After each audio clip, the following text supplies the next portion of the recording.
Tonight, breaking news, the new video from Nancy Guthrie's children to their mother's captors. Also, the dangerous Arctic blast in the Northeast with sub-zero wind chills. And countdown to the Super Bowl. The teams are ready and the fans are pouring in. But first, the news just coming in tonight. Savannah Guthrie and her brother and sister sending a video message to their mother's captors saying, "We received your message and we will pay."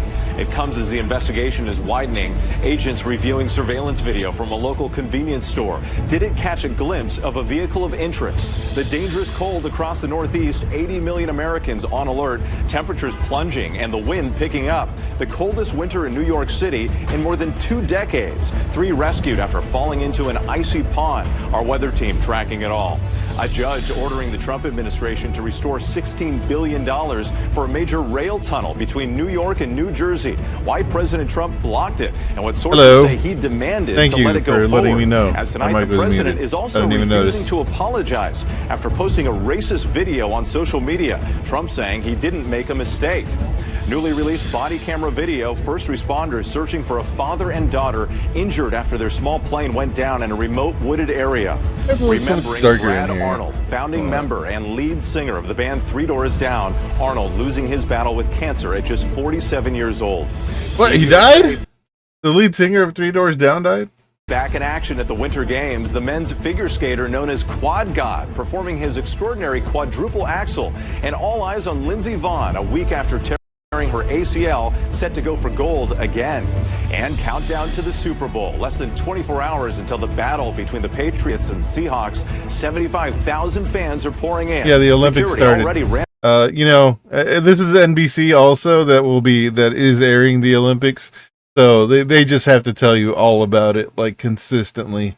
They want to make sure, you don't miss out, and they bring in the revenue. Stepping up from the water to the air to cyberspace as well. I forget who's doing the Super Bowl. It might be CBS. Bad Bunny headlining the halftime show. The Benito Bowl watch parties set to take place from coast to coast.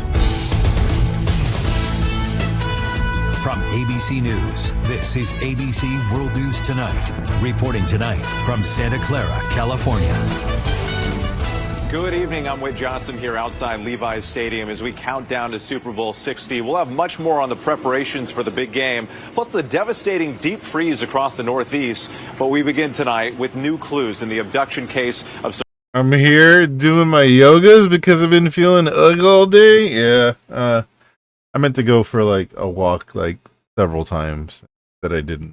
Savannah Guthrie's 84-year-old mother. The agonizing way. Apparently her mother has been kidnapped and they're doing a ransom. This is I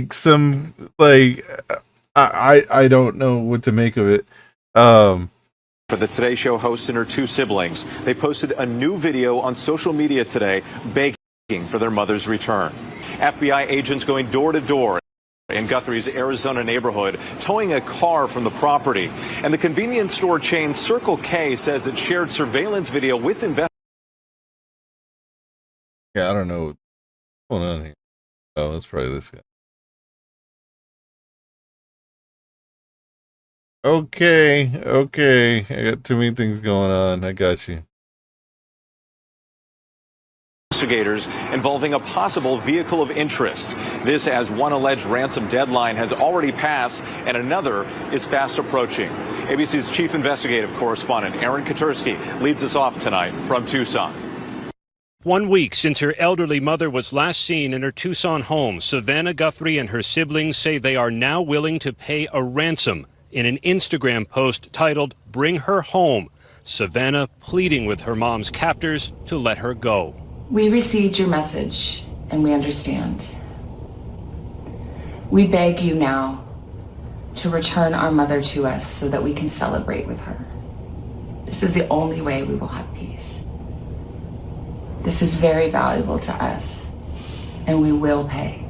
Investigators are now retracing their steps, returning to her house, towing a car, climbing onto the roof to inspect cameras. So, obviously this has been in my news feed because every morning I try to watch, the beginning of the Today Show just to see what they're yapping about.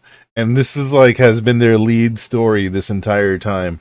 They said that her, the connection to her, from her Apple Watch to her pacemaker stopped was disconnected, or it stopped, like shortly after she was gone. She had gone missing. It's weird stuff. FBI agents going door to door in the quiet desert neighborhood trying to turn up new leads in this stunted investigation. Authorities were reviewing a new message about Nancy received by a Tucson television station, but if it yielded any clues, they have not said.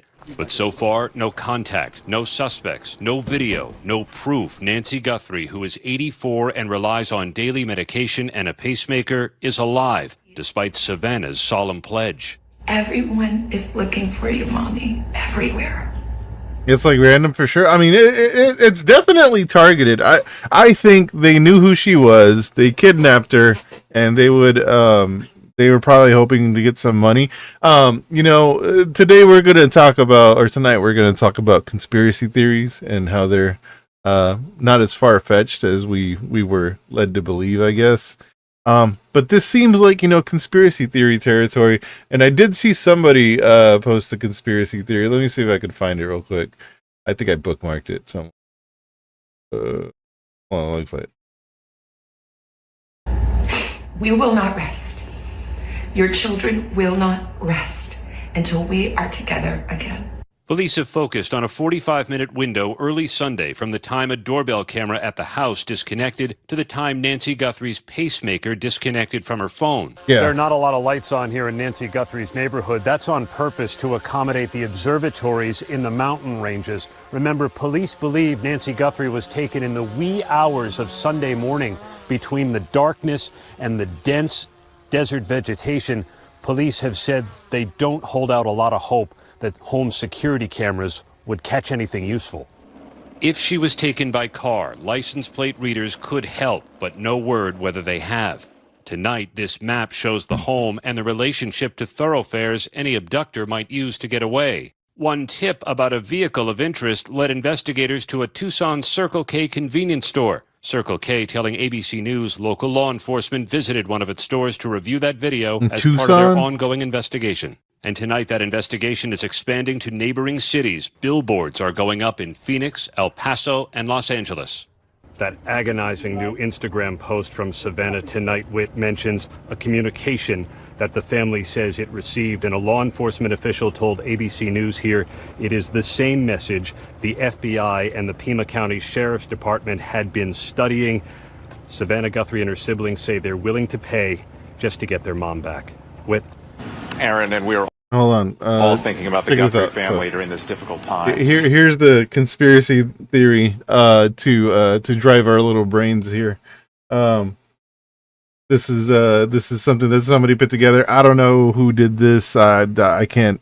Were there demands? Yeah, apparently there were demands. Yes, and they said that they would meet the demands. But this is I don't know who put this together. I'm just gonna play it. So it's not a coincidence that Savannah Guthrie interviewed Virginia Giuffre and other Epstein victims. Her mom has gone missing, and she's in the Epstein drop, the recent one. Yeah, they were watching her. She's mentioned 9 times. Savannah's interview with victims is mentioned multiple times in the Epstein files. Here we read, she's done another interview with blank. And my guess, this redacted blank over here is Virginia Giuffre, who allegedly committed. I mean, again, conspiracy theories, I'm generally not a fan, but, apparently there's a pedophilic cabal that does run the world. So, here we Suicide. Plan to air it on the Today Show and Friday's Dateline. And here is that. I'm sorry, pedophilic, Satan worshipping, baby eating, demonic cabal. Dateline interview with Virginia Giuffre conducted by Savannah. And Savannah's mom goes missing 2 days after these files drop. It's now being reported that Savannah Guthrie's mom's pacemaker stopped syncing with her Apple Watch. Back to the email. It says, and they have fans that were manufactured useful idioms. She said the following. She said she was interviewed by Ready FBI to weaponize, in 2011 by a redacted name. In the interview, she gave the names of all the girls she helped to traffic. She was also interviewed by SDNY. And 2 other women also tell DOJ that Epstein specifically trafficked them to, quote, other men. There are cameras in the NYC house and others where he could watch people in bathrooms and elsewhere. Heart goes out to Savannah. I can't imagine what she's going through. Signs of forced entry and kidnapping have been reported. A reward is being offered for info leading to an arrest. Do we think there was foul play and her mom was taken because of all her interviews that she did with Epstein victims? Could it be true? I mean, I'm not sure. Crazy. All right, back here. Aaron Katursky, thanks for your reporting tonight. We turn now to the nearly 80 Arctic million Americans blast on the East Coast on alert for yet another punishing blast of dangerous. Yeah, let's talk about the weather instead of, Trump being a fucking racist. Are we going to bomb Iran? What other countries are we going to bomb? None of the important things. ICE doing terror in the streets.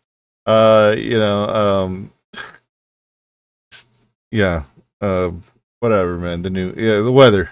It's cold, wind chills dipping below zero in several cities, and it's the coldest winter in New York City in more than 2 decades. Here's ABC's Faith Abube. Tonight, as millions across New York City are feeling the coldest winter in decades, the message is simple: stay indoors. When the cold is this deadly, we need to meet the moment and leave no stone unturned. Extreme cold warnings stretching across much of the Northeast and even down into the mid-Atlantic. Nearly 80 million Americans are grappling with the dangerous blast of life-threatening cold. Wind chills expected to plunge down to 25 degrees below zero in some places. Rescuers in Queens, New York, braving the brutal temperatures. This dramatic video shows 3 young men rescued by helicopter after walking across a frozen bay and falling into the icy waters. Screaming help, they're panicking. All 3 victims taken to local hospitals. Boston feeling it too, facing their coldest winter in over a decade. A clipper system dumping over 2 inches of snow an hour in spots. And we're here in New York City. Temperatures are dropping dramatically this evening. The winds are also picking up, and by tomorrow morning, it could feel like up to 20 degrees below zero. Whit. Just brutal conditions. All right, Faith, thanks. Let's get 20 right below to zero. Danny Beckstrom from our New York station WABC. Oh my God, another Danny, story on the news? You're cold killing me, dude. into next week. That's Super Bowl halftime Super Bowl, yeah, I got it. Super Bowl, gonna do stuff. ABC's Jacqueline Lee reporting from right here at Levi's Stadium tonight. Okay, I mean, anyways, like the more important information back here, about halfway through the fucking broadcast. New York and New Jersey. It comes just as construction was slated to shut down. Here's ABC's senior White House correspondent, Selena Wang. Tonight, a federal judge blocking the Trump administration from freezing $16 billion for America's largest infrastructure project. The Gateway Project would build a new rail tunnel linking New York City and New Jersey, easing traffic in one of the most congested parts of the country. The president announcing the freeze last fall. The project in Manhattan, the project in New York, it's billions and billions of dollars. It's terminated. The federal judge ruling the states have shown public interest would be harmed by a delay in a critical infrastructure project. This comes as sources tell ABC News Trump privately offered to restore the funds if Democrats agreed to rename New York's Penn Station and Washington's Dulles Airport after him. Trump later claiming that Democrat Chuck Schumer had the idea, the New York senator calling that an absolute lie. The president also facing growing outrage from inside his own party after a blatantly racist video was posted on his social media account, depicting former President Barack Obama and former First Lady Michelle Obama as apes. Overnight, the president refusing to apologize, even after the White House took down the post and blamed it on an unnamed staffer. President, a number of Republicans are calling on you to apologize for that post. Is that something you're going to do? No, I didn't make a mistake. I mean, I look at a lot of thousands. Frieza was a staffer. I looked at the beginning of it. It was fine. And Whit, no. If you looked at the beginning of the video, it was fine. This is just like, how racists operate, right? They edge, edging, something that, that's like, is that Gen Z speak? edging. But they push the edge every conversation that you have, every experience that you have with a racist, until they can finally feel comfortable enough to be openly racist. And this is a prime example of that, right? Because calling Obama or and his wife or just black people in general, calling them monkeys or apes is classically a fucking racist ass fucking trope. Like that's something that they do. As old folks would say, teeter the line. Yes, exactly. And then posting a video of their faces on the same apes and monkeys or whatever. It's like you're putting that in there. Like whenever you're having a conversation with somebody and they're like, "Oh yeah." And, can you believe the crime in that area or something like that? Just these little things that they add, but also blatantly racist. Like him putting that shit in there is extremely just fucking blatantly racist. And the reason that he posted it that way, and the reason that he knew what was in there, right? Like he said he's not apologizing for it. So he didn't even say that he doesn't know. I didn't know that was in there. Like that's not his approach. His approach is I'm not apologizing for it, and the beginning of the video was actually fine. So for him to post it means that he posted it on purpose, and it also means that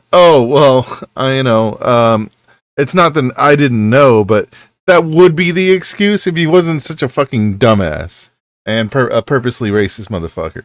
Like that's just the approach. Is you offend somebody and then you're like, oh, well, I didn't know that was in there. Like that's generally the way racists walk back what they've said or what they've done.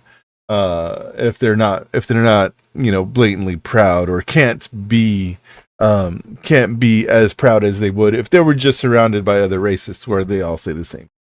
So yeah, that's exactly what it was. I looked at the beginning of it. It was fine. And Whit, no comment tonight from the White House on when federal funding will resume for the Gateway project, but a lot is on the line here. 1,000 jobs are immediately at risk, and this is a project, Whit, that was expected to create 90,000 jobs. All right, Selena, 90,000 jobs, man. And tune into This Week tomorrow morning. Jonathan Karl has exclusive interviews with Democratic Senator Adam Schiff and Republican Congressman Mike Lawler about President Trump's repeated calls to nationalize elections.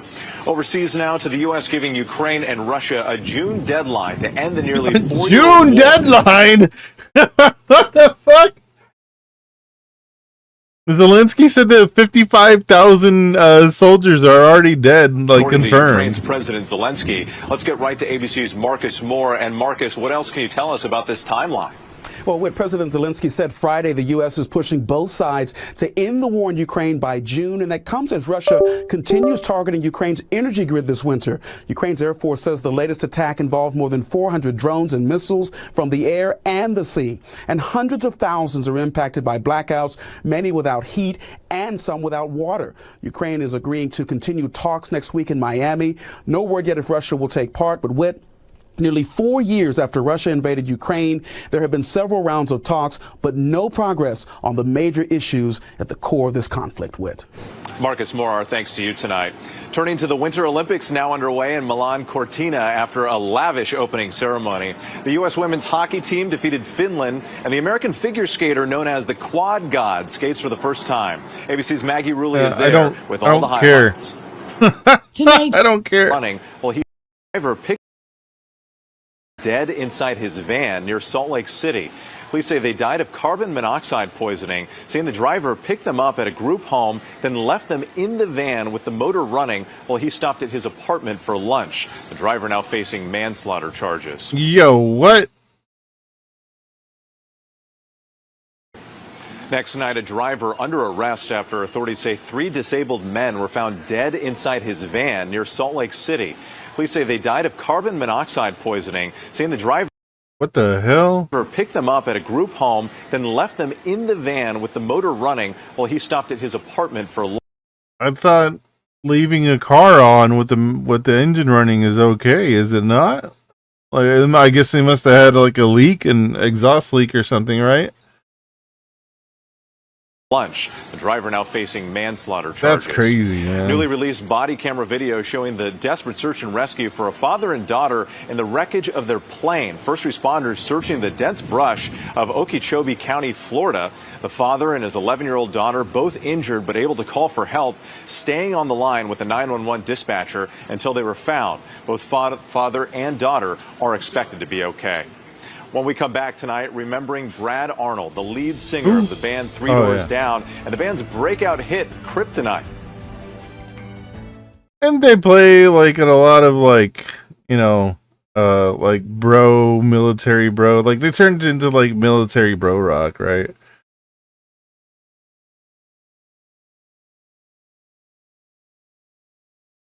Who did the fucking cuts on this shit, dude?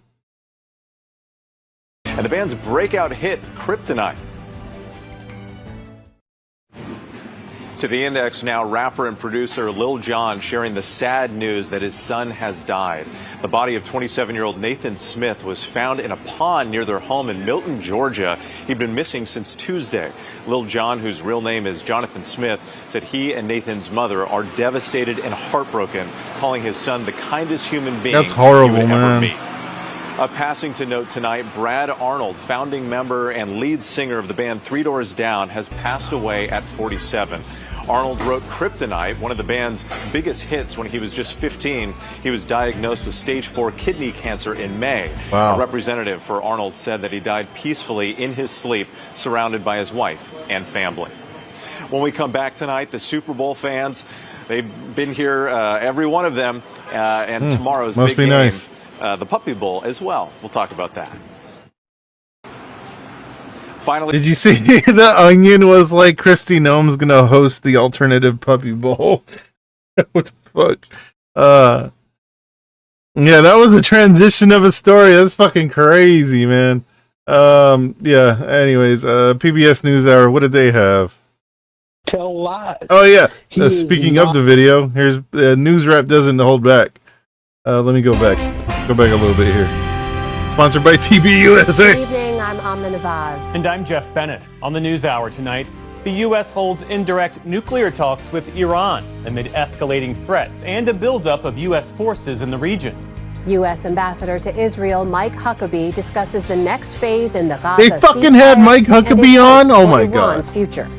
Iran is a real problem, and it's not just a Middle East problem. It's a problem globally. If Iran is serious about wanting to change, this would be pretty dramatic after 47 years of saying death to America.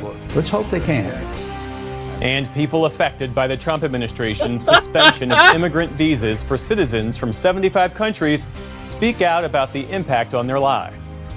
I removed my post about it since it holds the image on it. It only spreads the image, which is what they want. I do agree with that. Just as much as I would agree that deleting it tries to absolve them of their of the hate. You know what I mean? Like not talking about racism. Oh, racism must not exist anymore, I guess. But yeah, like the images are Major funding for the PBS NewsHour has been provided by. It's fucking disgusting, is what it is. I think if anything, just preface it with this is fucking gross. This is absolutely including blatant. At home. Let me see how they covered it. And friends of the NewsHour. Because I didn't see it. I just saw that Decoding Welcome Fox to the News posted NewsHour. about it. Today, across two continents, the U.S. confronted two very different nuclear challenges. For the first time since last year's war in Iran, U.S. and Iranian I diplomats mean, I didn't see like PBS's coverage of it. restarted diplomacy focused on that country's nuclear program. And for the first time today, the U.S. accused China of conducting a secret nuclear test just one day after letting the final nuclear arms control treaty with Russia expire. Nick Schifrin's been covering both stories and joins us now. So, Nick, let's start with the U.S. and Iran. What do we know about how those talks went today? Well, the Trump administration has provided no readout at the moment. But in the lead up to these talks, we heard from Secretary of State Marco Rubio and the top negotiator Steve Witkoff that Iran must not make any. Bibi didn't like that word, diplomacy with Iran. Nuclear fuel domestically, must restrict the range of its ballistic missiles, must end its support for proxy groups, and account for highly enriched uranium that has been missing since last summer's strikes. Yeah, I don't think they're going to do the U.S. that. held indirect talks. You see Witkoff there with the president's son-in-law, Jared Kushner, meeting Oman's foreign minister, who then met with Iran's foreign minister, Abbas Araghchi, who said the talks focused on nuclear weapons and were a, quote, good start. We were able to exchange our viewpoints, to express our concerns and our interests. Oh, by the way, this is the most recent foreign minister because, if you believe conspiracy theories, Israel killed the previous foreign minister when they shot down the fucking helicopter that he was in. A possible deal between the two sides on our nuclear question. This dude looks like he's Araghchi scared. said there would Yeah, be he's no, fucking on the hit list from Israel, man. a new round of talks, no Like a confirmation hostage, of that yeah. from the U.S. side, which for the first time included the top U.S. military commander from the Middle East, a reminder, Amna, of President Trump's threats against Iran and that military buildup still in the region. So what do the experts tell you all of that means for the possibility of an actual deal? Well, that's the question I put to Kareem Sajapur of the Carnegie Endowment for International Peace. He is very skeptical of any deal of Iran's nuclear program, missile program, or support for proxies, including Hezbollah and Hamas. The Iranian regime still seems so intent on Carnegie Endowment for International Peace. Carnegie, really? Couldn't just hide your intent by calling it like just the Endowment for International Peace. the United States, and they fear that if they give in to pressure, it's going to project weakness and invite even more pressure. Up until now, Iran has shown no flexibility on moderating its ballistic missile program or its regional proxies. And so a nonpartisan international affairs think tank headquartered in Washington, D.C.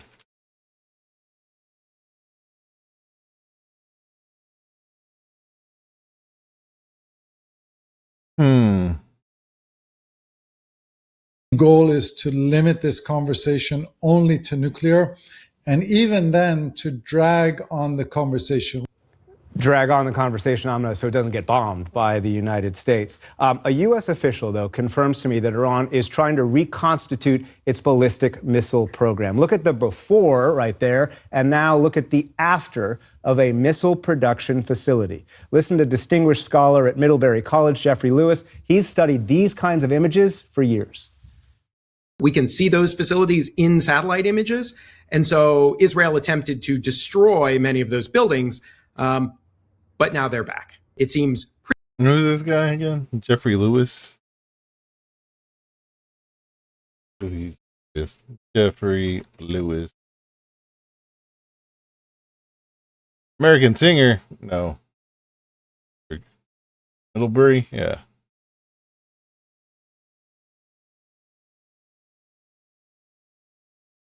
to destroy many of those buildings, but now they're back. It seems pretty clearly that Iran is well on its way to resuming production of its missiles. And U.S. officials, Amna, acknowledge that could mean Israel, if not the U.S., try and strike those missile production factories again in 2026. Let's turn now to those accusations of a secret nuclear test by China. What exactly is the U.S. saying happened? Yeah, so for the first time today, the U.S. revealed that China conducted explosive nuclear tests, including in June 2020. Jeffrey Lewis, keep rubble or rebuild, right? I guess we should just leave the building as is. You know, it looks so much better now that they bombed it. What do you fucking think they were gonna do, man? Like, they've also said that they're not gonna pull back on their missile program. Like that's something that's the only thing that's keeping Israel at bay from and the United States at bay from full invasion of Iran. And sought to conceal them by putting the explosion inside an underground chamber. That would be China's first explosive test in some 25 years. Now, former senior officials told me to... Yeah, we're not going to talk about the fucking earthquake that was like a fucking 6.0 that happened in the middle of the Negev desert however many months ago. Yeah, we won't fucking talk about that. But we'll definitely point out that Iran could possibly have nukes. And China, too.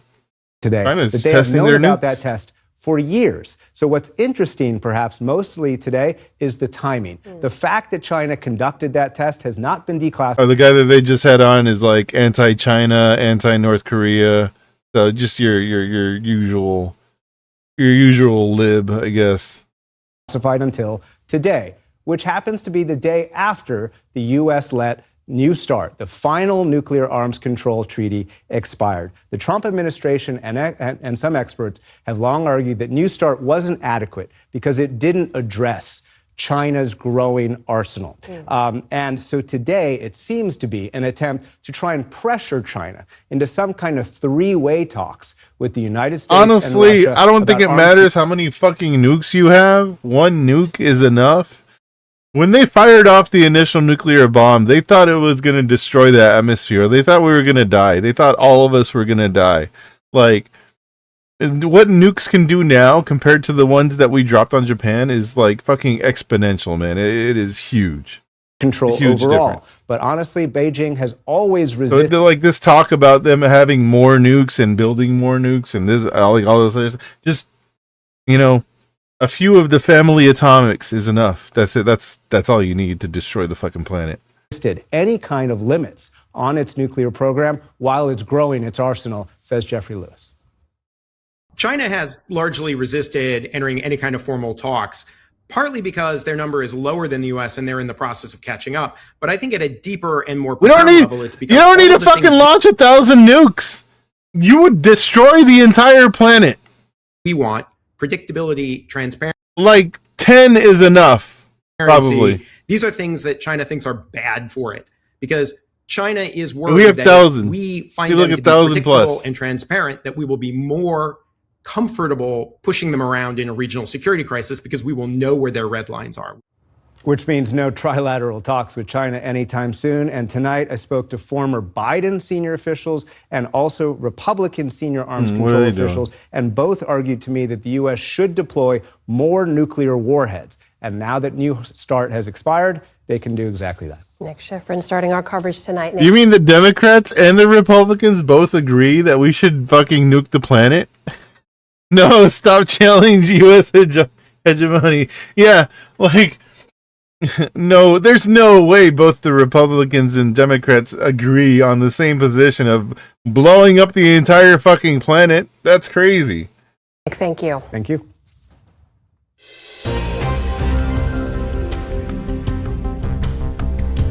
Yeah, I don't think anybody needs 600 nuclear warheads, and you say that they need to catch up to the United States. Like, you don't need that many fucking nukes to destroy the whole fucking environment, man. All this is just, you know, like a dick measuring contest. That's all it is. That's all it is. In the day's other headlines, the White House defended, then removed a racist depiction of the To quote the Dem nominee, we will have the most lethal military, in the world. Obamas from President Trump's social media. It was posted shortly before midnight, and it was met with anger from Democrats and some members of the president's own party. The president's post, which borrowed imagery from this video, was deleted after backlash on both sides of the aisle. The video on Truth Social, focusing on debunked claims about the 2020 election, included a racist animation of former President Barack Obama and former First Lady Michelle Obama, their heads superimposed on the bodies of apes. The president's Fucking post disgusting, sparking man. wi- And like they purposely threw that in there at the end because that's all they wanted to post. They did that, like the whole conspiracy theory thing about like voting machines and all this fucking bullshit. You know, that's your usual fucking slop. What they want to do is get away with posting the most blatantly racist shit, white supremacist fucking bullshit on these social media accounts. And they've done it. They've done it several times before. They just haven't gotten to this far of an extreme, even though all of it is fucking extreme. Like, or I guess just blatant. Usually it's more dog whistles, right? The dog whistles only get louder until you finally, you know, go open with your amount of with your actual racism. Widespread condemnation from lawmakers. House Democratic leader Hakeem Jeffries said the Obamas are brilliant, compassionate, and patriotic Americans. They represent the best of this country. Donald Trump is a vile, unhinged, and malignant bottom feeder. Republican Senator Roger Wicker. This is totally unacceptable. Hey, the when he's president right, should he's take right. it down and apologize. And this from Senator Tim Scott. Take it down. Praying it was fake because it's the most racist thing I've seen out of this White House. White House press secretary.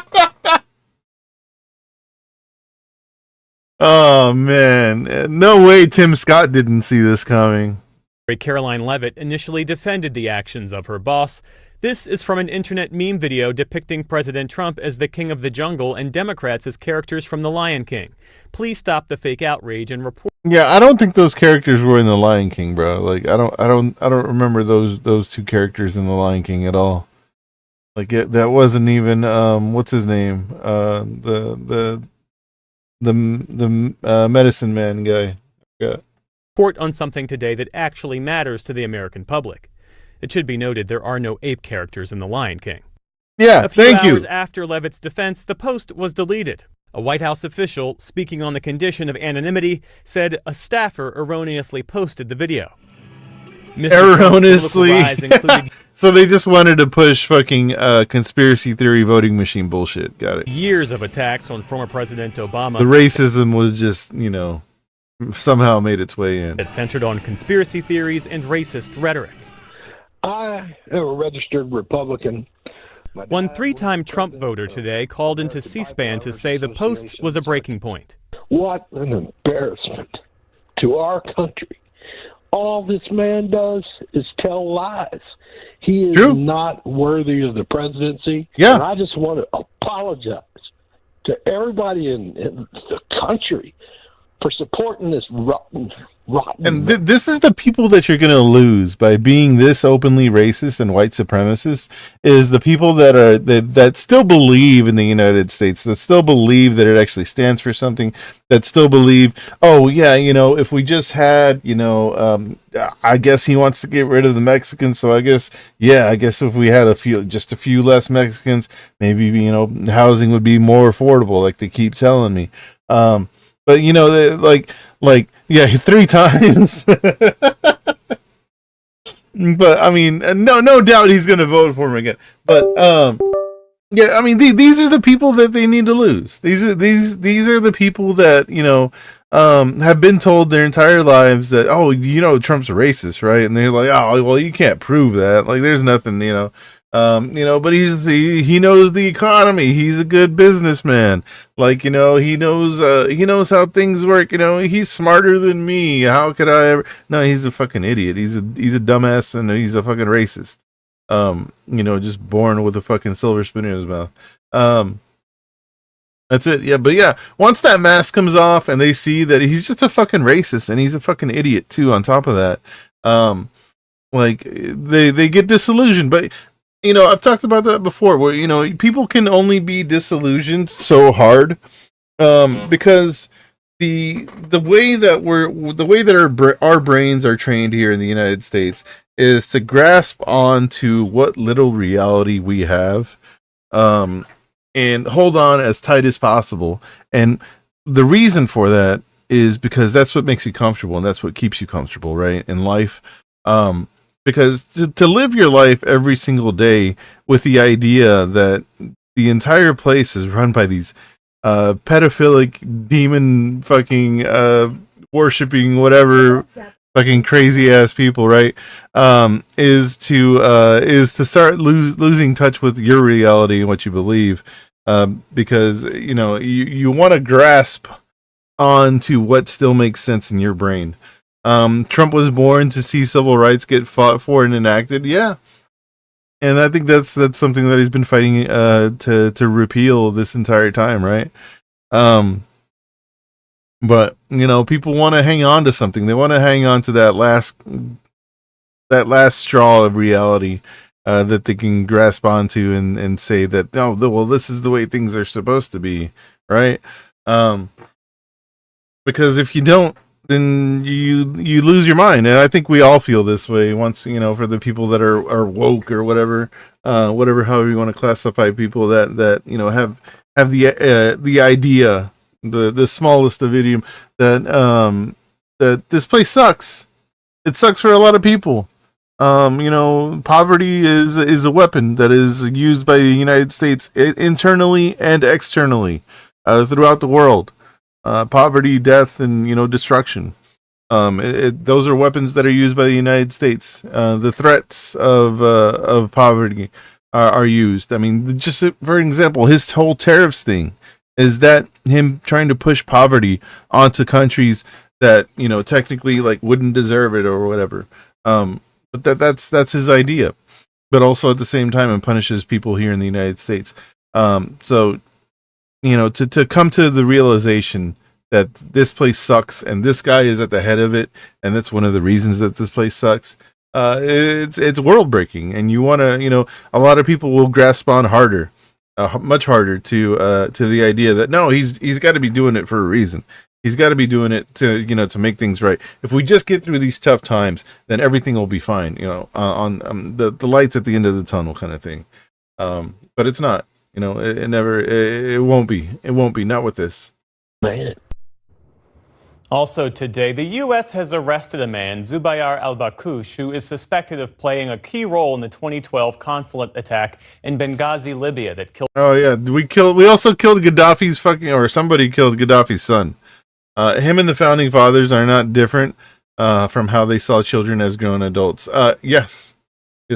Oh, wait. Hold on. I had something from Hassan. Hassan was on Don Lemon. Here you go. And talking about the same topic. These people who are, we need these people, and we need to embrace them and amplify. Oh, she's talking about the disillusioned voter for Trump.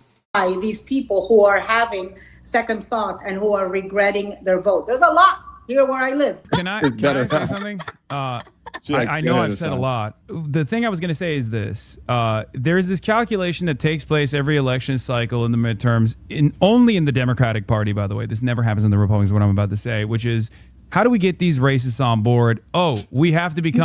Yeah, Don Lemon talking to this Marxist Hassan a little bit more racist. Oh, we have to become transphobic. Oh, we have to do this. We have to do that. No, we want those voters to come and vote for the Democratic Party or to vote for the most progressive politician that's available. We want them to do that.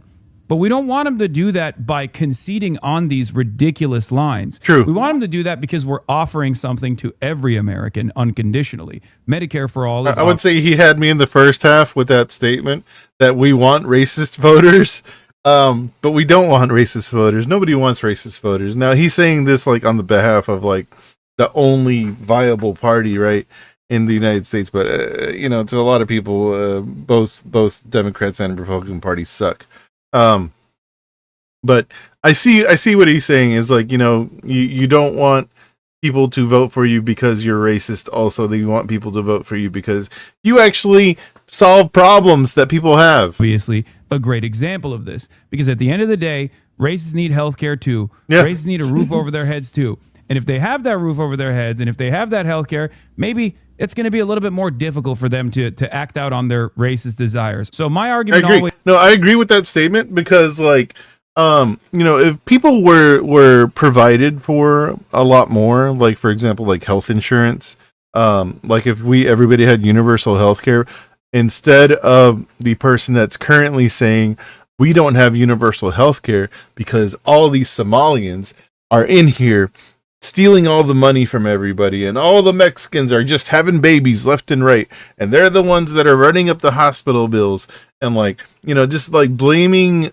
immigrants for every single problem that they have, when it's really the United States itself. It's the leaders in the political parties that aren't listening to the people's needs. If you were just able to provide that stuff, that argument goes away. That argument goes away. Like you just don't. They can't use that statement anymore. What if we went after the shareholders who had the largest chunks of the pie? What if we tax the rich?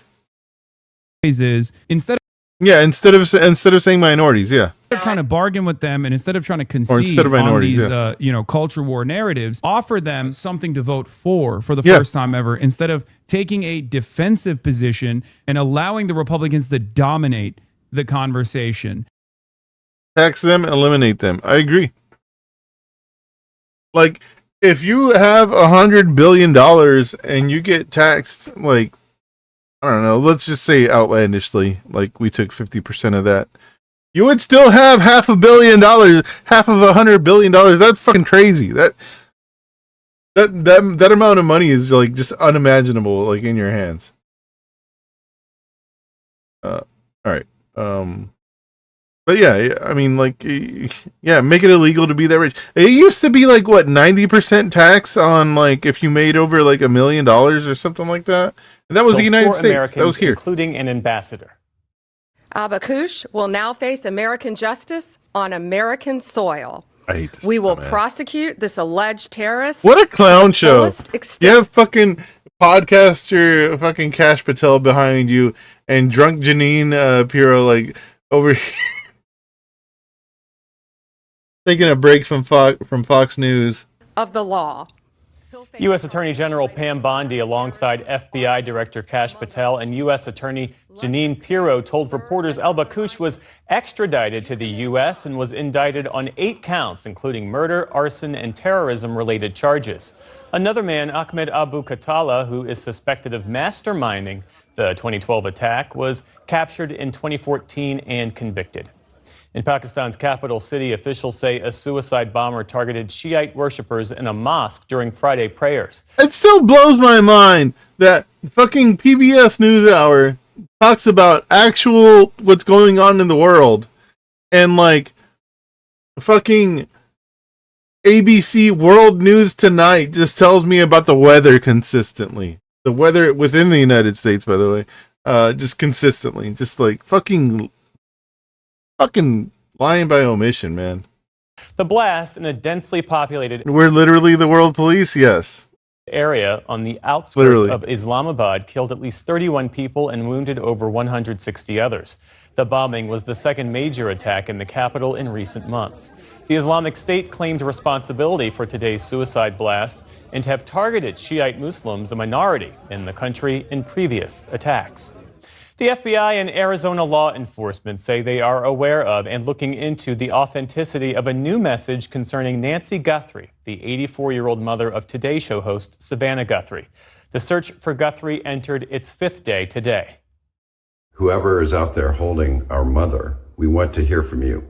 We haven't heard anything directly. On social media last night, Savannah Guthrie's brother Cameron renewed the family's pleas for their mother's potential kidnapper to contact them. Investigators still have not identified any suspects or persons of interest.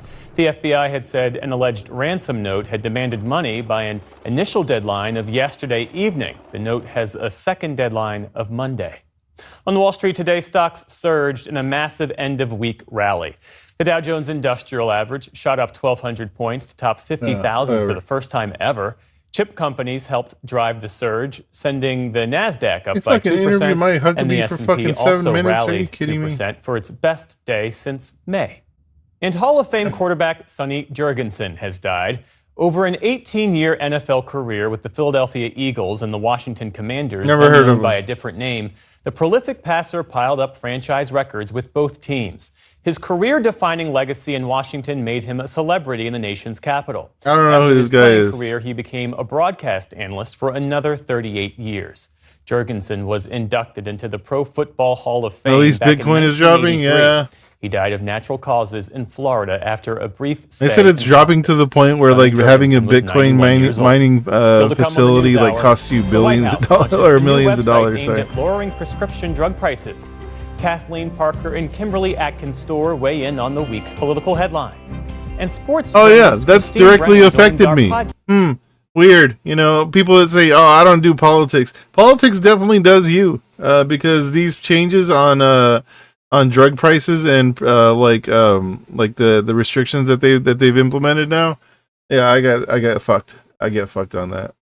Do I want to hear about Mike we should be Huckabee? Watching at the Winter Olympics. This is the PBS NewsHour from the David M. Rubenstein Studio at WETA in Washington, headquarters of PBS News. I feel like I'm going to regret it. As the Trump administration advances its vision for rebuilding Gaza and reshaping how the territory is governed, uncertainty looms over what comes next as the ceasefire moves into its next phase. Critical issues from security and humanitarian access to political control remain unresolved. Earlier today, I spoke with U.S. Ambassador to Israel, Mike Huckabee. I began by asking him what success looks like in phase 2 of the ceasefire and how the administration plans to measure progress. Well, I would tell you it's already working in the sense that for the past 4 months, we haven't had to rush down to the shelter and dodge a ballistic missile. So the ceasefire itself has been quite successful. Everybody in Israel is in Israel? A sigh of relief. They're putting their kids to bed at night, tucking them in, and not thinking they're going to wake up in the middle of the night to a siren. All the hostages are back. I think you'd have had a hard time convincing anyone in Israel if you'd have told them 4.5 months ago that every hostage would be back. As phase 2 starts, it's going to be a methodical process, but it is underway. The Board of Peace is established. The technocratic government is being formed. Does he have orange makeup on like Trump? Is the disarmament of Hamas, but I think that's on the way as well, and it's progress. Meantime, the Rafah crossing has reopened, but the number of Palestinian medical evacuees has been limited. Why is that process moving so slowly? Well, it's a difficult thing to get people in and out safely. They have to be properly vetted so that you don't bring terrorists in or take terrorists out.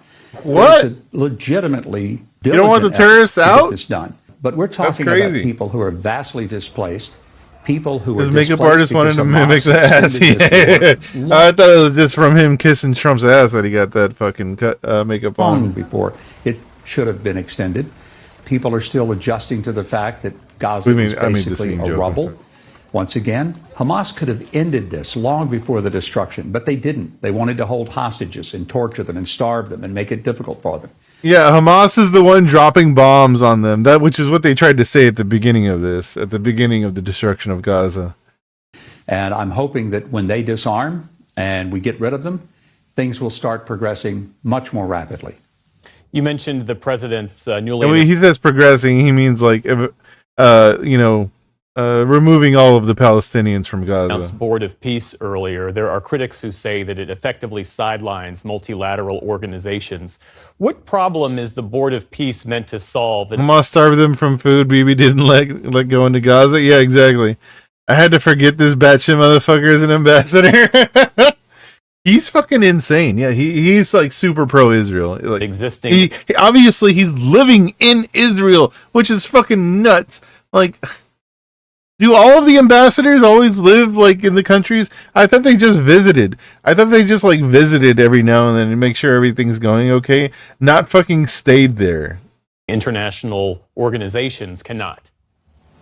Well, the Board of Peace is a different kind of board in that it is made up of people who have chosen to be a part of it and people who want to actually do some heavy lifting in making Gaza livable again. I don't know of any other. Why is it not livable? Who did that? He's a hella evangelical Judas Samaria kind of shit. Yeah, organization internationally that is that committed to doing something right. We saw here in Israel what happened when the United Nations was in charge of the food program. It was absolutely dismal. 92% of the food that was supposed to go to people who are hungry ended up getting looted or stolen or hijacked. Hijacked by Israel's own fucking people that are in there. Jack, and those their own former ISIS affiliated fucking gangs that they fund. Because Bibi didn't let it in. Yeah, who did that? Yeah, exactly. Yeah, either they didn't let it in, or the food that was let in was often hijacked by the popular forces or the Popular Front, whatever it was called. Those are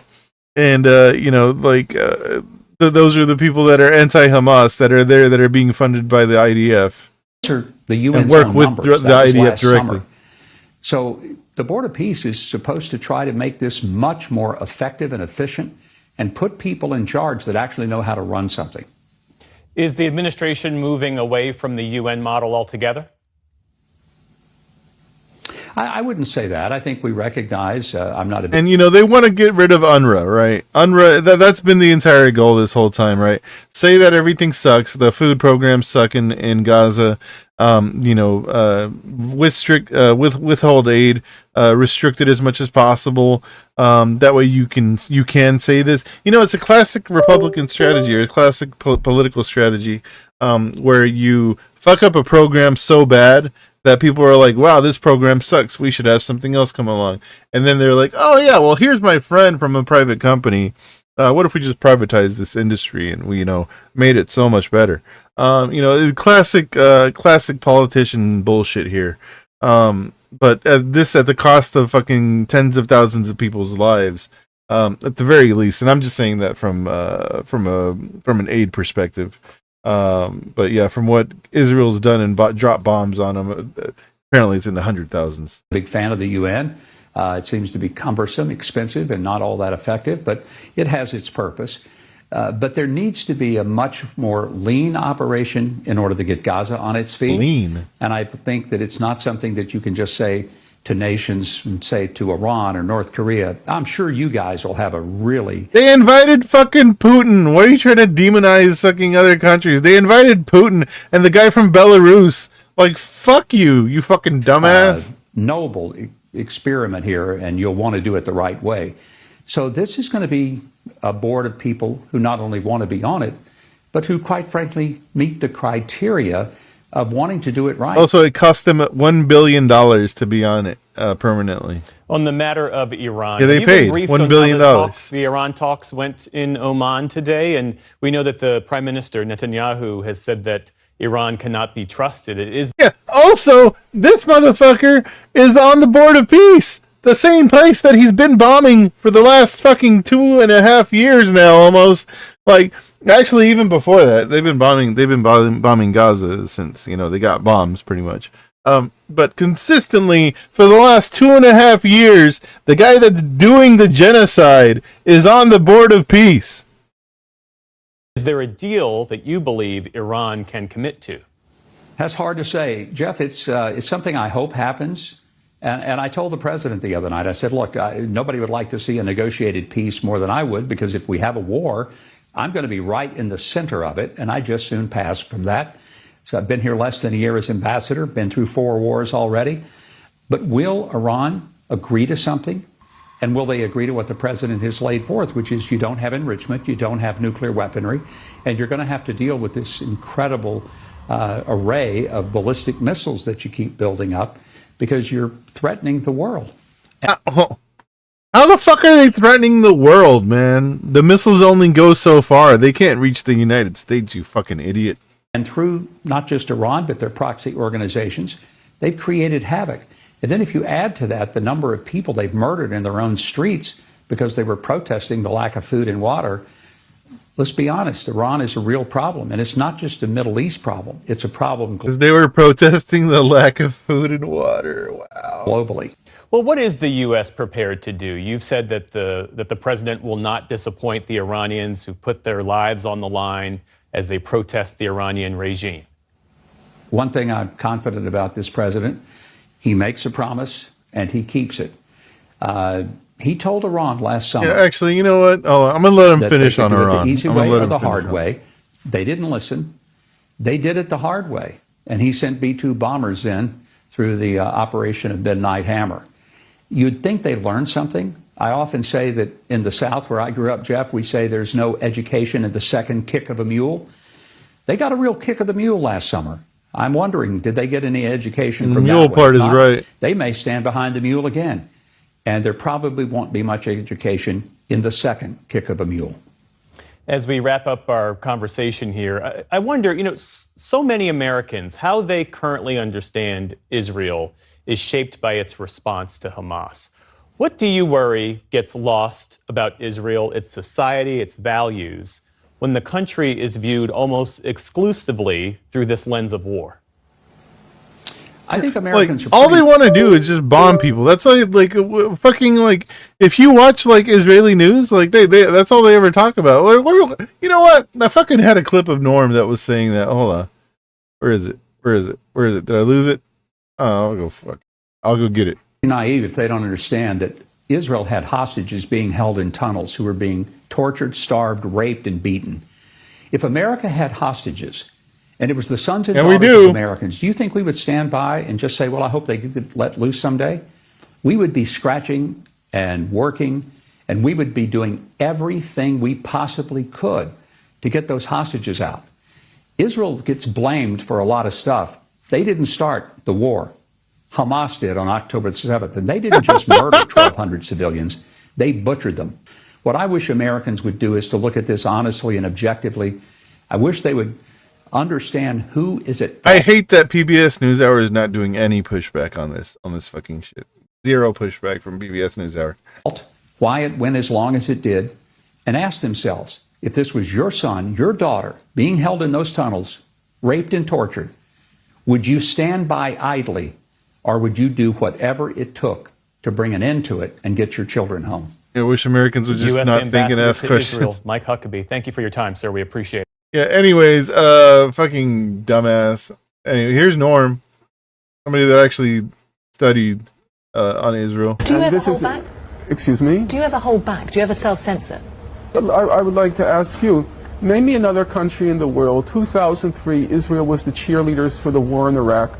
2006, it went into war in Lebanon. 2008, 2009, it attacked Gaza. Now it talks about attacking Iran. If you read the Israeli papers every day, they talk about, should we attack Gaza? Should we attack Lebanon? Should we attack Syria? They do. Name me one other. Name me another. They openly and blatantly make these statements. Like they're like, "Oh yeah, well, I guess we'll just go kill some more Palestinians." I guess I don't know.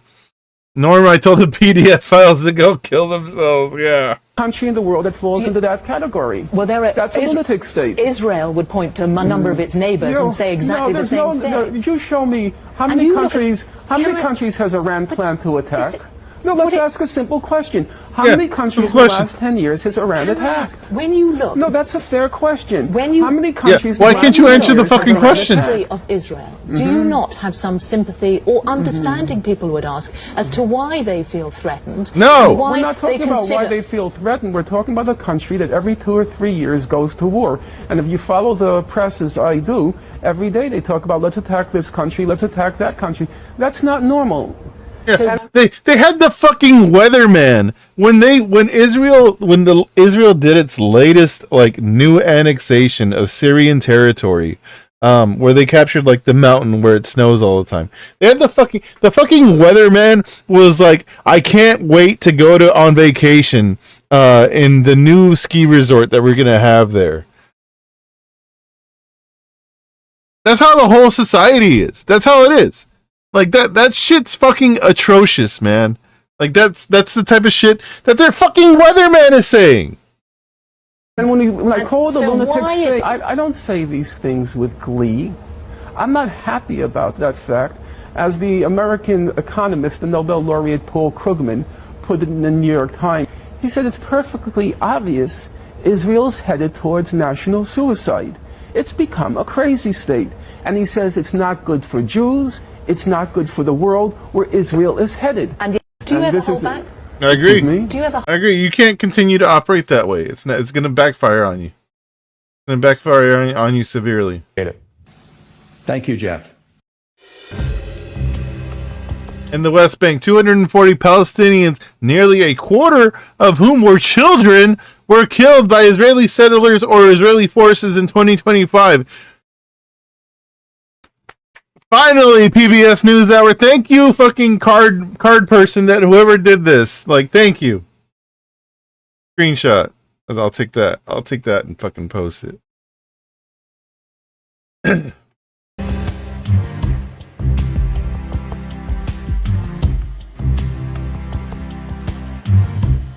A new website, Trump RX, that the president says will help Americans buy lower-priced prescription drugs is now online.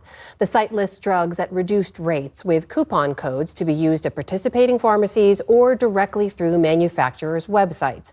It's part of his pledge to lower drug prices in the U.S., where consumers tend to pay much more than their European peers. Stephanie Tsai has more. Yeah, this shit's gonna piss me off. You know what? Maybe I can. What is this? Crash out? This is the perfect place to crash out. The quiet loneliness of car-centric America. Hell yeah, no brother. trains, no third spaces, no bullshit. Just me, my car, and vibes, bro. Who needs third I love spaces paying anyway? $20 just to drive aimlessly. The gas station is my church. My car is my pen. And the road is my diary. I yearn for the lanes. The biggest pickup truck money can buy. Full speed ahead, bucko. Get in, nerds, we're pounding pavement. The big city is scary and full of crackheads and libtards. That's why the suburbs are based as hell. You know I'm right. Don't fight it, baby girl. This is a... Man, do we have Labubus yet? Yeah. Oh, other news. Bezos guts the Washington Post with massive layoffs. They laid off the entire Middle Eastern team that was like the team that was covering the Middle East. It is the newspaper in the capital city of the most important country in the world. The Washington Post has an incredibly important role to play in this democracy. There's just no doubt in my mind about that. I forgot how he Amazon talks. founder Jeff Bezos is also the owner of the Washington Post, perhaps the United States' premier newspaper for investigative political journalism. Over its almost 150-year history, its journalism has won 76 Pulitzer Prizes. Most famously, it broke the Watergate scandal, leading to the downfall of former President Richard Nixon. But on Wednesday, Bezos decided to murder it, laying off hundreds of workers in what staff at the paper are calling Billionaires literally just ruin things. Why would Jeff Bezos buy something like the Washington Post? He would buy and run something like the Washington Post for the same reason that billionaires or the super wealthy have always wanted to buy and own media, because, you know, despite the fact that this is a loss-making industry, particularly now, the reason that as a billionaire you buy up media is because the return on investment is structural. You're buying the public imagination and you're buying public discourse. Inequality has always been part of the DNA of capitalism, but the extent of that inequality, the extent of that disparity, when you hear sort of the percentage of global wealth owned by a tiny number of people, it has skewed things to such a degree that there is almost a tipping point where it feels like the very few levers of accountability that we once had that didn't always work, that often failed, but nonetheless were there. The tipping point, the balance of power has tipped so aggressively that even those levers feel like they are becoming a distant memory. It is the newspaper. Yeah, we're fucked.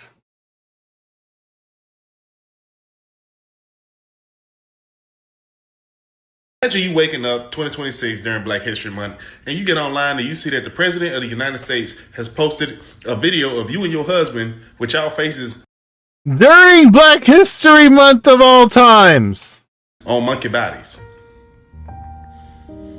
This is my impression on how that post went, by the way. I'd much rather they call me racist than they talk about what I was doing in them Epstein files. Imagine you waking up 2020. Yeah. Don't talk about the Epstein files. Anyways, the Olympics posting, there are things you must never do, not by day nor by night, not by sea nor by shore. For example, war. Pretty sure they have Israel there.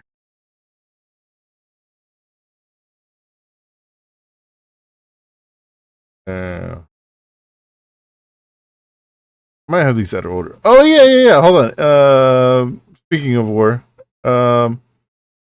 related. Treasury, and what we have done is created a dollar shortage in the country. At a speech at the Economic They created a dollar shortage in the country of Iran. Club of New York in March, I outlined the strategy. It came to a swift and his face is also orange. What is this? What is this? This is a weird cult, man. And I would say, grand culmination in December when one of the largest banks in Iran went under. There was a run on the bank. The central bank had to print money. The Iranian currency went into free fall. Inflation exploded. And hence, we have seen the Iranian people out on the street. We will continue. Oh, well, Mike Fuckabee just told me because they didn't have food and water, not because of the economic pressures caused by the United States, apparently, that you're admitting to right now.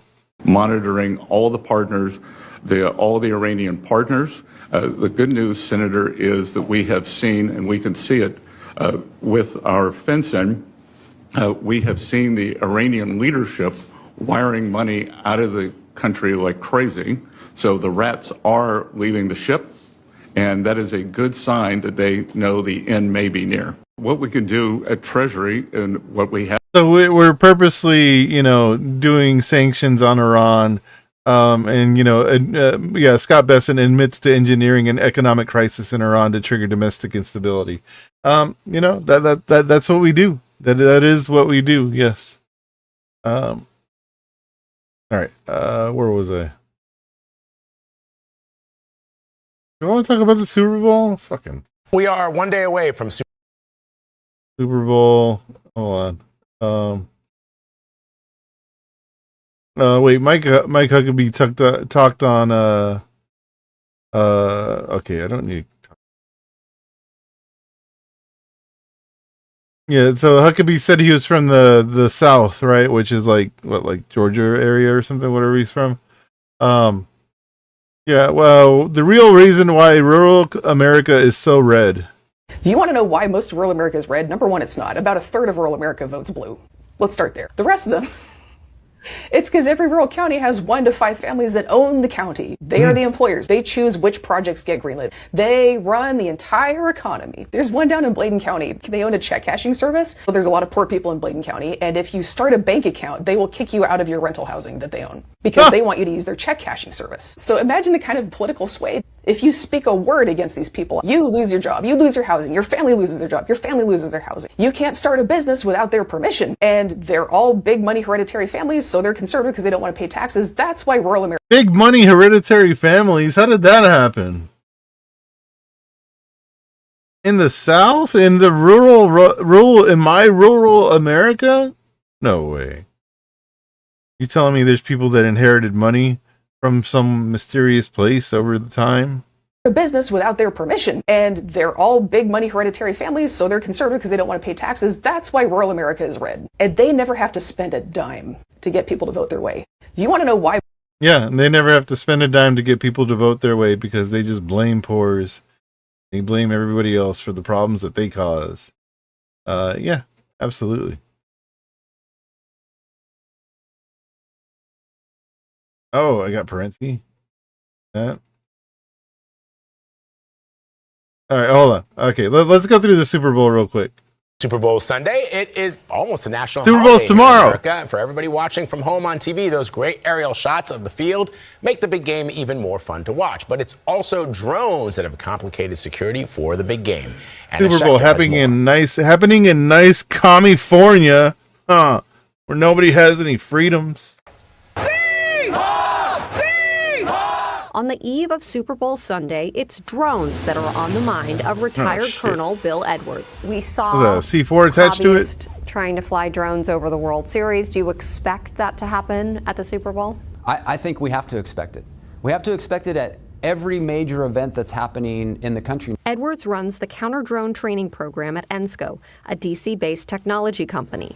He's worried easy access to drones by almost anyone could disrupt the game. Here I just put drone into Amazon Prime and I'm scrolling down and I see $44.99, $37.99. You don't want those. Those get taken away by the wind. Security experts You'll never aren't see them just again. worried about a nefarious actor who might use a drone like this to drop something into the stadium. They're also worried about hobbyists who maybe by mistake lose contact with the drone, and if the drone falls down onto the field or into the stands, fans and players could get injured. We need an Iron Dome, anti-drone Iron Dome over Levi Stadium.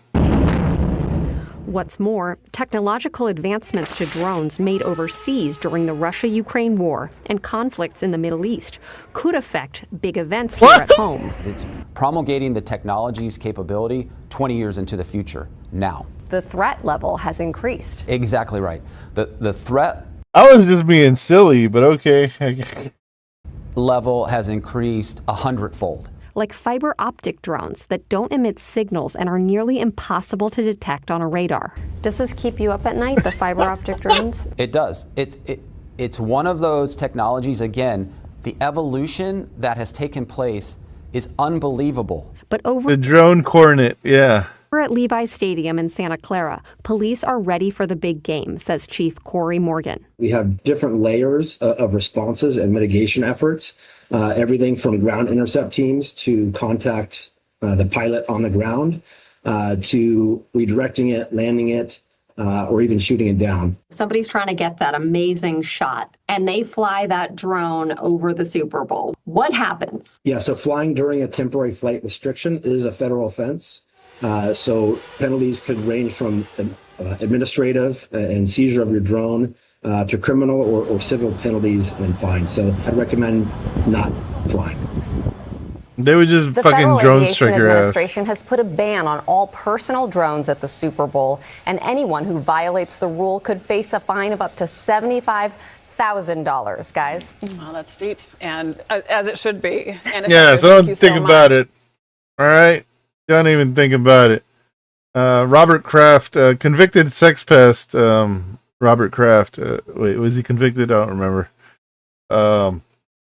Probably in the Epstein files somewhere. 127 million Americans are expected to tune in to Super Bowl 60 tomorrow. Most, of course, Owner of the are interested in the Patriots. outcome of the game, while many more will be watching for the commercials. But at least one ad won't be aimed at selling a product. Its goal is to win over hearts and minds. Jerika Duncan is here with that story. Jerika, good morning. Good morning, Vlad and Adriana. That commercial is the brainchild of Robert Kraft. His New England Patriots are playing for their It looked like he fucking been chewing on rocks, man. What are you? seventh Super Bowl title tomorrow.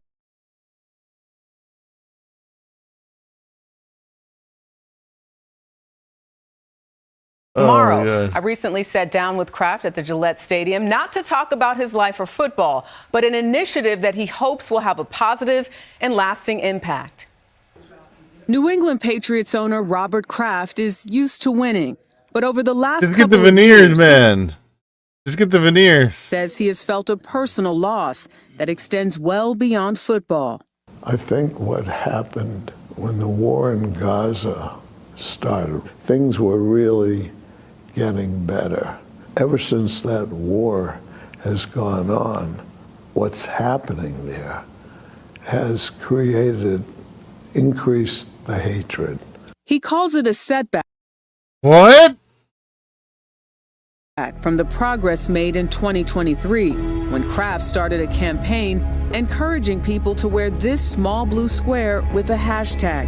It's a symbol that started off challenging people to stand Oh up my to God! hate. But these days, he says it's meant to call out hate in all of its forms, like in this commercial, which will air on Super Bowl Sunday. Do not listen to that. This ad is supposed to do what? Create a sense of empathy and understanding and get people to stand up. Inside the Patriots Stadium, a command center of stats tracking hate speech online. It shows where it's coming from, the time of day, and how it's Oh trending. shit, they're tracking me. Online. It shows where it's coming from, the time of day, and how it's trending, especially among younger people. We saw that not only is hate and anti-Semitism growing across the Hold on, what was that graph? we saw that Boycott Scream 7? What does that mean? Hashtag Anne Frank. Hashtag Gaza. Hashtag Dems United. Hashtag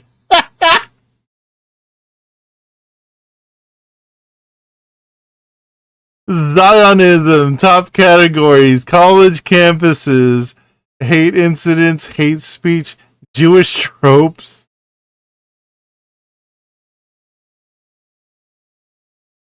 What is Boycott Scream 7? What does that mean? Is this like some like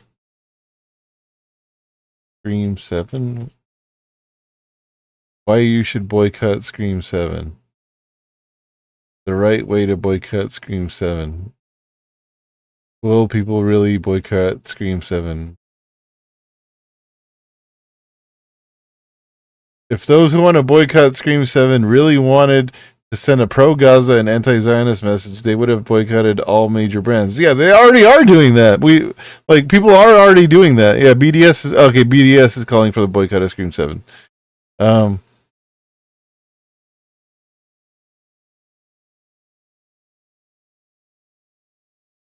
mean, they try to boycott like the Captain America movie too.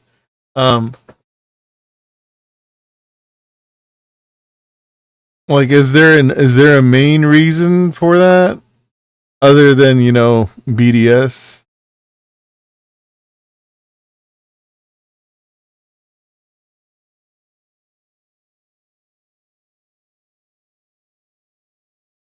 Oh, okay. Who's Barrera? Barrera?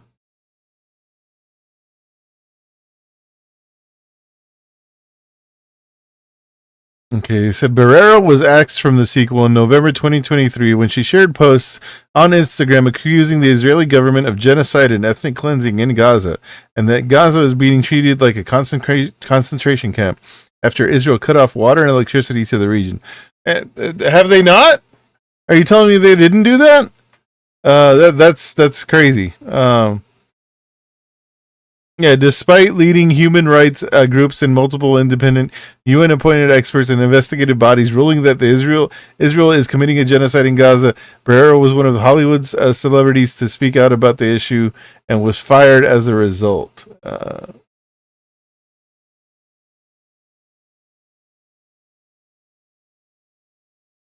Who's this? Oh, Melissa Barrera.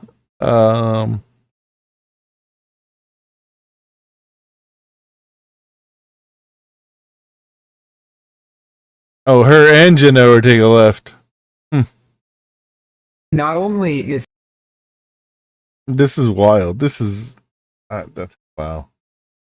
and anti-Semitism growing across the country, it's disproportionately grown on college campuses and in high schools. Which is part of the reason Kraft says he partnered with the United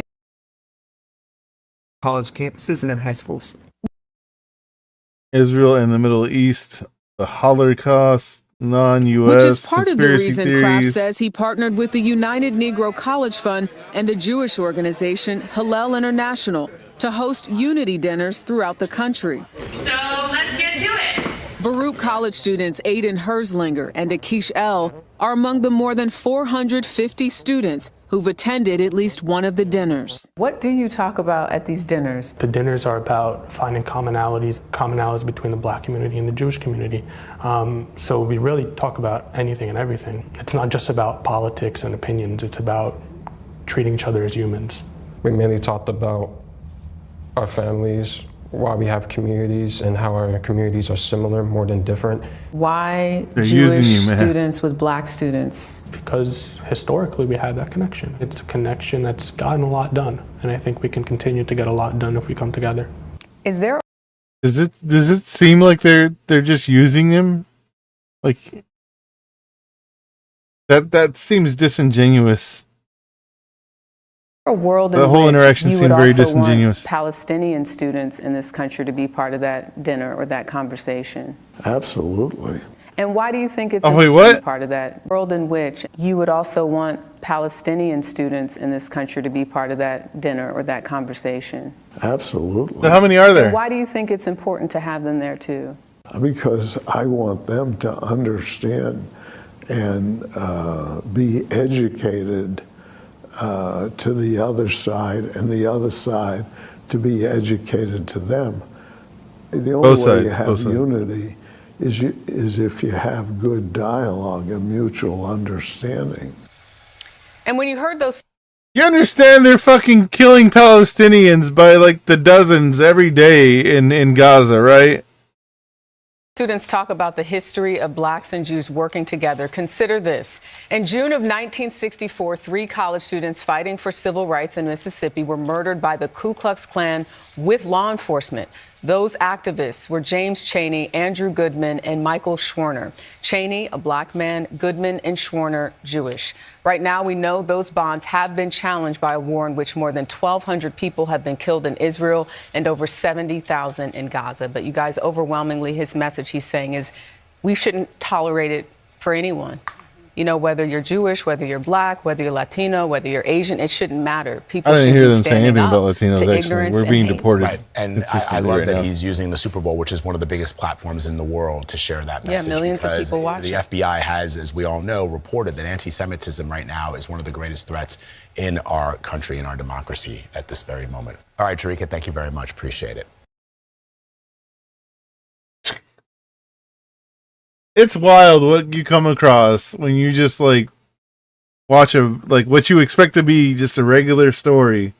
But I guess, Robert Kraft. That's insane, man. Trump refuses Now to President Trump saying he will not apologize after sharing a video clip on his Truth Social account that depicted, I can't believe I'm reading these words, former President Barack Obama and former First Lady Michelle Obama as apes. The post drawing widespread backlash from both Democrats and Republicans. The White House removing the post after it was online for about 12 hours. CBS's Willie James Inman is in West Palm Beach with more on this story. Good morning, Willie. Adriana, good morning to you. The president claims he didn't see the first portion of that he saw only the first portion of that video and not the racist part of it. He claims he passed it on to a staffer who didn't review the full video. So neither of them reviewed the full video. You're right. We'll show it briefly for context in this report. I am, by the way, the least racist president you've had in a long time. President Trump's controversial late-night video post on Thursday was about alleged voter fraud and just over a minute long. I like the beginning. If he's the least racist president, that means that he's, at least like a little bit racist, right? I'd hate to see the most racist president. Oh, wait, we do know who the most racist presidents are. They're the fucking ones that started the fucking country and had slaves. Saw it and just passed it on, and I guess probably nobody reviewed the end of it because what I saw at the beginning was really, really strong. But the end of the video showed a depiction of the Obamas as apes. Press Secretary Caroline Leavitt initially defended the post. And where's Robert Kraft with the Stop Hate campaign thing again? Where's he at? Is he going to acknowledge this at all? Called it an internet meme about the Lion King, adding, "Stop the fake outrage." The political fallout was swift, with some members of the president's own party calling on him to take down the post and apologize. You condemn the racist parts of the video? Of course I do. But the president says he didn't do anything wrong. We took it down as soon as we found out about it. I didn't make a mistake. Senator Tim Scott of South Carolina, the lone black Republican in the U.S. Senate, posted this, praying it was... We took it down as soon as somebody watched the end of the video, which they definitely watched the end of the video before they posted it. Fake, because it's the most racist thing I've seen out of this White House. The president should remove it. CBS News has learned the president personally called Senator Scott and said the video was a staffer's mistake. The post was deleted after the president's call with Senator Scott. I think that it was an acknowledgement that this was definitely an error. I just don't believe the lower level staffer actually did it. Republican political strategist Malik Abdul. Donald Trump has to have a serious reset or he's going to risk not just what happens in the midterm. Donald Trump is going to... He needs to hide his racism so that we can convince the black population to vote for him. The 10% of votes that he got. Risk his legacy if he does not change course. And Vlad, during that gaggle on Air Force One with reporters, the president also claimed that he's the least racist president that America has had in a long time. He also says that he has Which paid president was the most to issues racist? that are important to the black Which one? community, including criminal justice reform and funding for historically Can we black guess? colleges and universities. Was it Andrew Jackson? All right, Willie, thank you very much.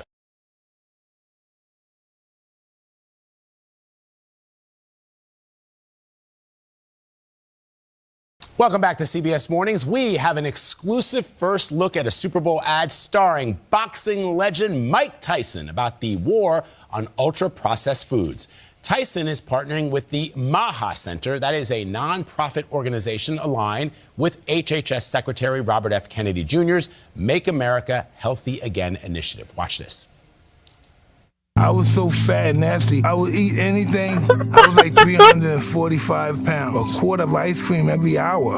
I had so much self-hate when I was like that. I just wanted to kill myself. We're the most powerful country in the world, and we have the most obese, fudgy people.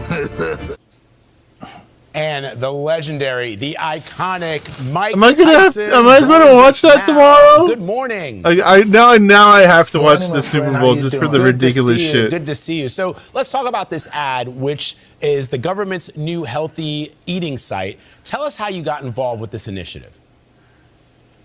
It's interesting that you say that. A friend of mine who I knew for many, many years named Peter Arnell, and he decided, I knew him for like 40 years, but he decided all of a sudden, he's like the strategist, marketing guy, and we decided to do something together after 40 years. So he's talking to me, and he wants me to talk about my life and my experience with obesity.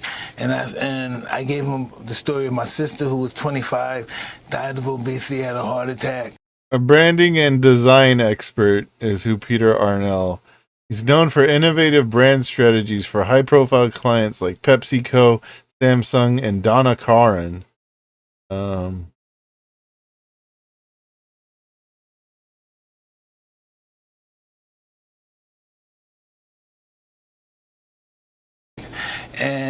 it goes on and on. My whole family is pretty much, we all have that in our genes to be obese. I have people in my family that's obese. I carry the obese gene. So this is part of the And PR I've effort been for fighting my whole MAHA. life.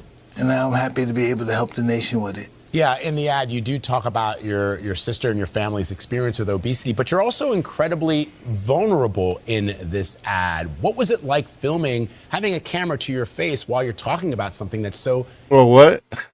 incredibly personal? I don't know. It's exactly. It's so personal, and something I really don't enjoy talking in person about because of. When was he fat? For my sister, and when I see people in that same condition my sister was in, pretty much imprisoned in their body, I just want to know how we're going to stop this, and the only way to stop this is processed food to be eliminated. So let's talk about what it's like as an athlete and the relationship that athletes have with food. In your prime, in your heyday, you were 215 pounds of pure muscle. Talk to me about your relationship with food then and what led you to this decision. I had a bout of indigestion, and I come back to Mike Tyson going, yeah. As a young man, I ate everything I wanted because I trained 2 times, 3 times a day. I constantly trained. So I ate everything. I'm talking about good food, junk food, everything. But that's because you needed calories. You were doing that as an athlete. Because I constantly trained, and it didn't really have that much effect on me then. But as I got older and my activity slowed up and I continued to eat without working out, I got into a weight problem, and it was very dangerous, and it was just really bad. He's talking about how he was fat as an adult. When, bro? When? And if you highlight a picture, if you say Fat Mike, you put that in, you see me like 400 pounds hanging out, drinking, dancing, doing, So that's why I'm a big adversary for this cause. So let's before we wrap, processed food puts you in that addiction process. Yeah, I know it's an incredible message for people who are struggling with obesity, Mike. Before you go, let me just ask you. No, listen, I'm disciplined. I still struggle with it, but I don't give up. You never give up. You never give up. In fact, speaking of never giving up, you're slated to get back into the ring for a fight with Floyd Mayweather Jr. This is probably going to be the fight of the century, man. Listen, I'm looking so forward to this. I'm sure he is as well. And this is going to be interesting. I'm going to enjoy this. I think we are as well. Before we go, Mike, what is your message to Americans about healthy eating on the Super Bowl? In a dramatic black and white 30-second spot, Iron Mike detailed how his own fat phase, which while emotionally speaking of the death of his sister Denise, my sister's name is Denise. He died of obesity at age 25. She had a heart attack. Why do I feel like they're just using him?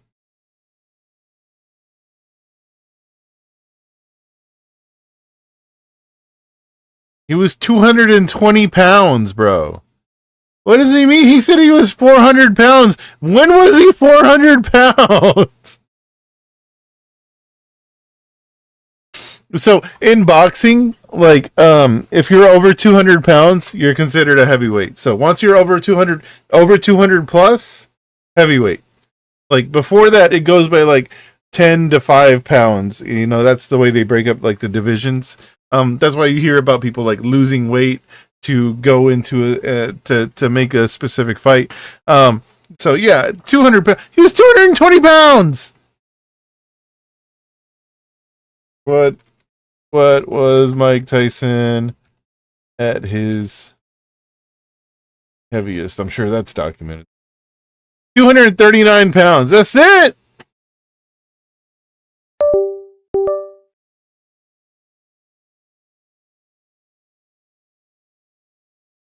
He's 228 in his last fight against Jake Paul. You fucking... He's been the same fucking weight, basically, since he's been an adult. Sunday. This is horse shit, man. Listen, we can do it. You don't have to eat a bunch of junk on Super Bowl Sunday. Eat some real healthy food and enjoy life and live longer. I mean, he ain't wrong. Eat a vegetable, yeah. Iron Mike Tyson, and it's such an honor to speak with you, my friend. Thank you very much. Looking forward to that bout my friend. It's really with Floyd Mayweather Jr. It's going to be amazing. I can't wait. I don't. All right, I already covered Savannah and the conspiracy theory. Yeah, conspiracy theorist. Sorry, conspiracy theorist after the new files dropped. So, I mean, I nailed it. I'm honest. I'm as shocked as you. Some of those were a little out there, and every single one was true. I'm honestly as shocked as you guys are. I thought I was making some shit up back there. I mean, I want to say I told you so, but I really just wish none of this was real at this point. I mean, it was fun when it was maybe not real, and now it's all very real. Yeah, it's a little too every real. Every single conspiracy theory is correct now. I'm just terrified. I mean, on top of all that stuff, I'm pretty sure they just confirmed aliens are real. For real this time. So I don't know what they expect us to do with the lizard people are real then? Maybe. The Wayfair furniture thing was real. That was such a long shot. Oh the what? My god. I mean, the whole point of these conspiracies is Wayfair that when they furniture. come to light, people get to put in jail. That's just not happening. So, like, the fun has been taken out of this completely. The Midnight Meat Train film? In terms of conspiracies, I mean, I want to make up new ones, but God forbid those become real. I feel like I'm wishing things into existence at this point. I mean, the pizza thing? The fucking pizza thing? And also, it's not as important, but Jeffrey Epstein did make microtransactions. Just he did everything bad. I knew it, but I wish I didn't. I realize the title is suggestive. Yeah, I came across kind of suggestive. All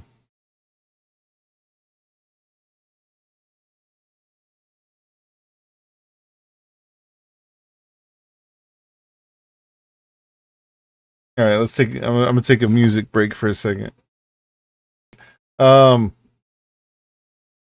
Yeah. All right. Inside the kill chain, how Palantir AI targets humans. From More Perfect Union, actually. You have created the system which you call kill chain. Privately. Publicly, the lawyers have What if we execute the kill chain at the Super Bowl? Some innocuous So something like tech for the amelioration of unwanted blah blah blah. For me, it's the kill chain. Kill chain sounds good. Kill chain isn't an original term created by Palantir. It's the more general military verbiage for the series of decisions leading from identifying a target to taking their life. Palantir's contract added their software and artificial intelligence to the kill chain. It's quicker and better and safer and more violent. It reduces the distance you have to the problem. Is this what they're using in Gaza? A step back and really see the actual application of these technologies, your whole world starts falling apart, which is something that, definitely happened to me. Juan didn't leave Palantir entirely for ethical reasons. He just got another job. But the reason he eventually started speaking out against Palantir came after watching the Israeli invasion of Gaza following the October 7th attacks. Palantir has contracts with the Israeli Defense Forces. The exact nature of the contracts is opaque, intentionally, but there is evidence to suggest that Palantir's artificial intelligence tech was used for selecting targets in Gaza. CARP doesn't mind the controversy. In fact, it's part of the marketing. We are very comfortable being unpopular. Palantir works with health insurance companies to build AI for denials management to protect revenue. Do you want Palantir's AI making decisions about what care is covered for you and your loved ones?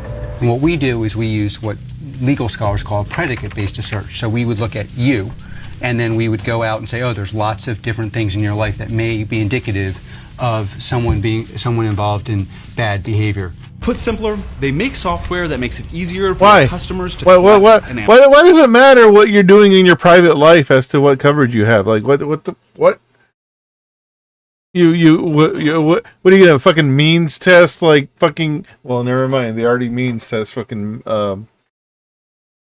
social networks and securities and support for people that are on those benefits. So. Analyze data and then act on that analysis. By 2013, 10 years after their founding, Palantir's client list included the FBI, the CIA, the NSA, the Marines, the Air Force, Special Operations Command, and more. Palantir already has contracts with the IRS, going through taxpayer data to save auditors time by finding the easiest audits to pursue. That's all of your financial information.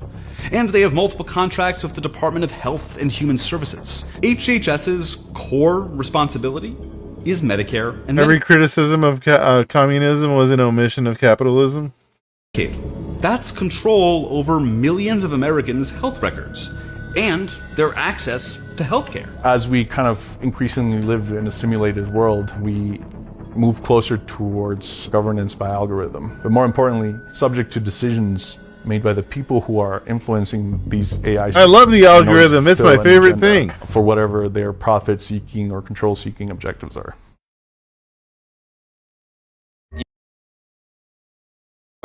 Is it a conspiracy? Is it a conspiracy theory if they tell me they're going to kill me?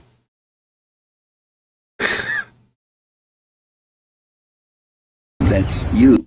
Conspiracy theory is a term that's used whenever anybody ascribes conscious intent to people with power.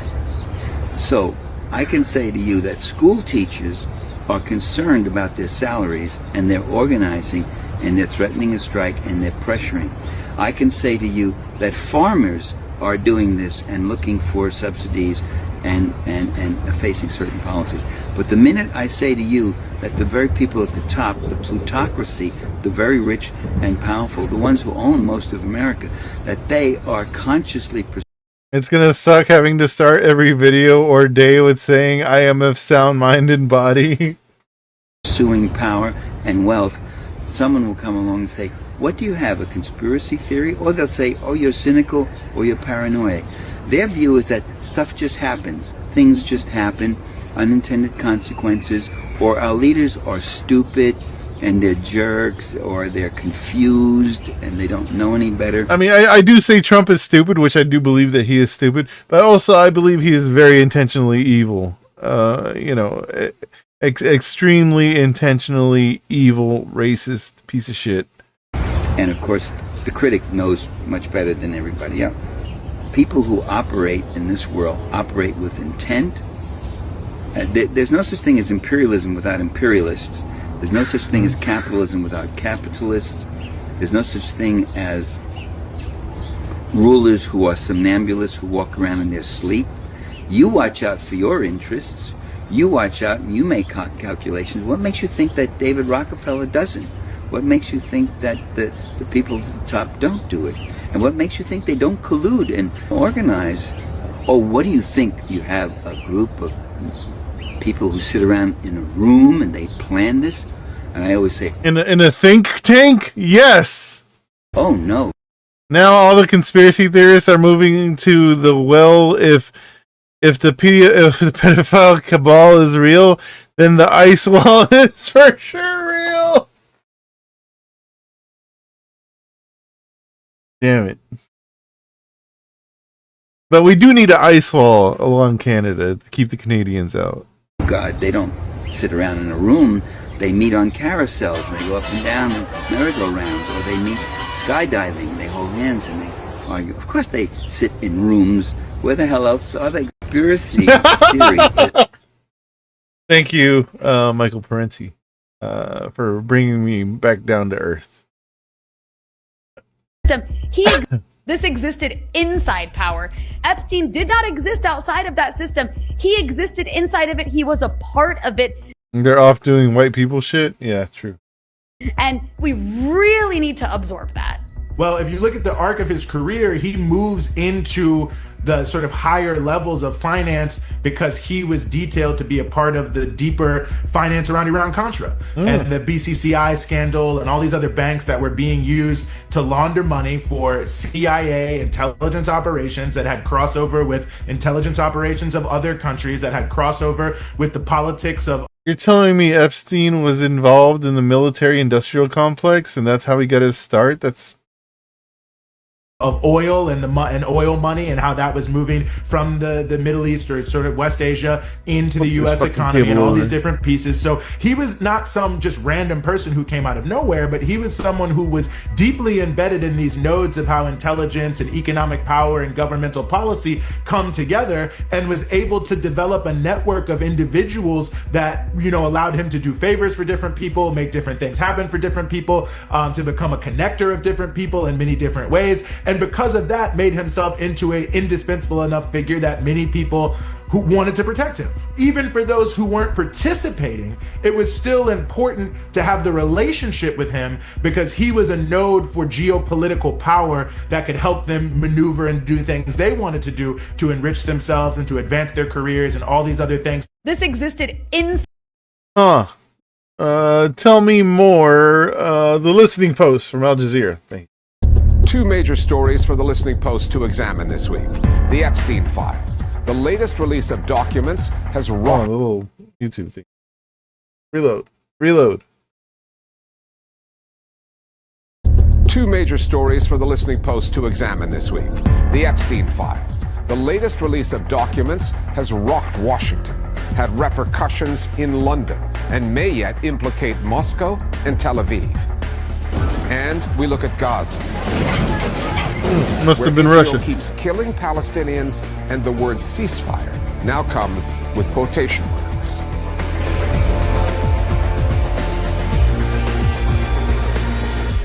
There has been an avalanche of Epstein files coverage this past week following a major document dump by the U.S. Department of Justice. More than 3 million files exposing the interconnected networks that had the late financier and convicted pedophile at their center and overlapped well into the world of geopolitics. Newsrooms, podcasters, and content creators around the world have all been delving into what these documents reveal. The names spanning politics, royalty, finance, big tech. The material reveals the ease with which elites operated outside of the law, seemingly confident that if their dealings were ever revealed, there would be no holding them to account. For all of the coverage, however, the sheer volume of it, there is one angle to this story that's not attracting nearly enough attention. It is there in plain sight, yet curiously absent from much of the mainstream reporting. Joining me now in studio is Meenakshi Ravi. She's been digging into the documents and tracking the coverage. Let's start with what we have learned about the rarefied world that Jeffrey Epstein operated in. What kind of people, powerful people, was he rubbing shoulders with? And what can you tell us about these networks? The picture that emerges is of Epstein as an elite fixer.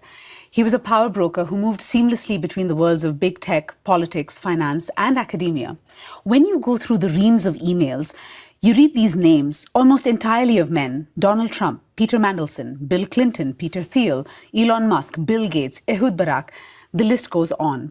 The emails repeatedly show Epstein facilitating... he was heavily involved with Ehud Barak, who was he, the defense minister of Israel? ...productions and creating back channels. But Richard, it's not just about the people Epstein knew. It's the fact that these very friendly relations continued long after 2008, when Epstein was convicted for soliciting a child for prostitution. That's why when you read emails from the likes of celebrated academics like Noam Chomsky or New Age gurus like Deepak Chopra, it's all so jarring. It is In the correspondence, many of Epstein's connections offer personal comfort and support for a convicted pedophile. For example, if you look at what Noam Chomsky, the man who co-authored the book on how the media manufactures consent, here's what he wrote. He was expressing sympathy for the horrible way you are being treated by the press and the public. You know, not to cut me off here, but this is like, you know, what a lot of right-wingers that are, you know, academics like do is they'll study like Marx, or they'll study like, you know, just like left-wing movements and everything, and they'll like go and like try to understand how they can take this and fucking demonize it to where they can use it to their advantage. Like that just seems like what Chomsky's involvement was here, right? Because Chomsky gave him advice, right? I forgot. I didn't get to read what Chomsky wrote to Epstein, but he gave him advice on, like, you know, oh yeah, you look really, like, this makes you look really bad. Like, you know, here's how you can manipulate the media to make you look better. Like that. That's my understanding of what he sent him. But that's what I'm getting from this. I spoke with Murtaza Hussain. He's a correspondent with DropSite, and he's been following Epstein's connections, investigating his networks for many years now. I asked him, how was this man able to embed himself so deeply into the establishment and remain protected for so long? When you look at Epstein's communications and his networks, how to use class consciousness in order to inverse its intended purpose. Isn't that what Trump basically did, though? Like in the 2024 campaign, Trump was like, you know, oh yeah, we'll use populism to get people to vote for us, and that definitely got like younger people on board, like the younger like podcast bros. I mean, that got them on board because he was like, you know, no tax on tips, no tax on overtime, like this stuff that actually sucks if you think about it. If you look at it like, you know, longer, if you think about it longer than like, you know, 5 minutes. But it got people on board. You use populism, and like it's the same thing the fucking Nazi Germany did when they got the whole thing started. It's very clear that there's a relatively small number of people. You take a left wing movement and you manipulate it, or you take it over, and then you use that to just go the extreme right wing all the way.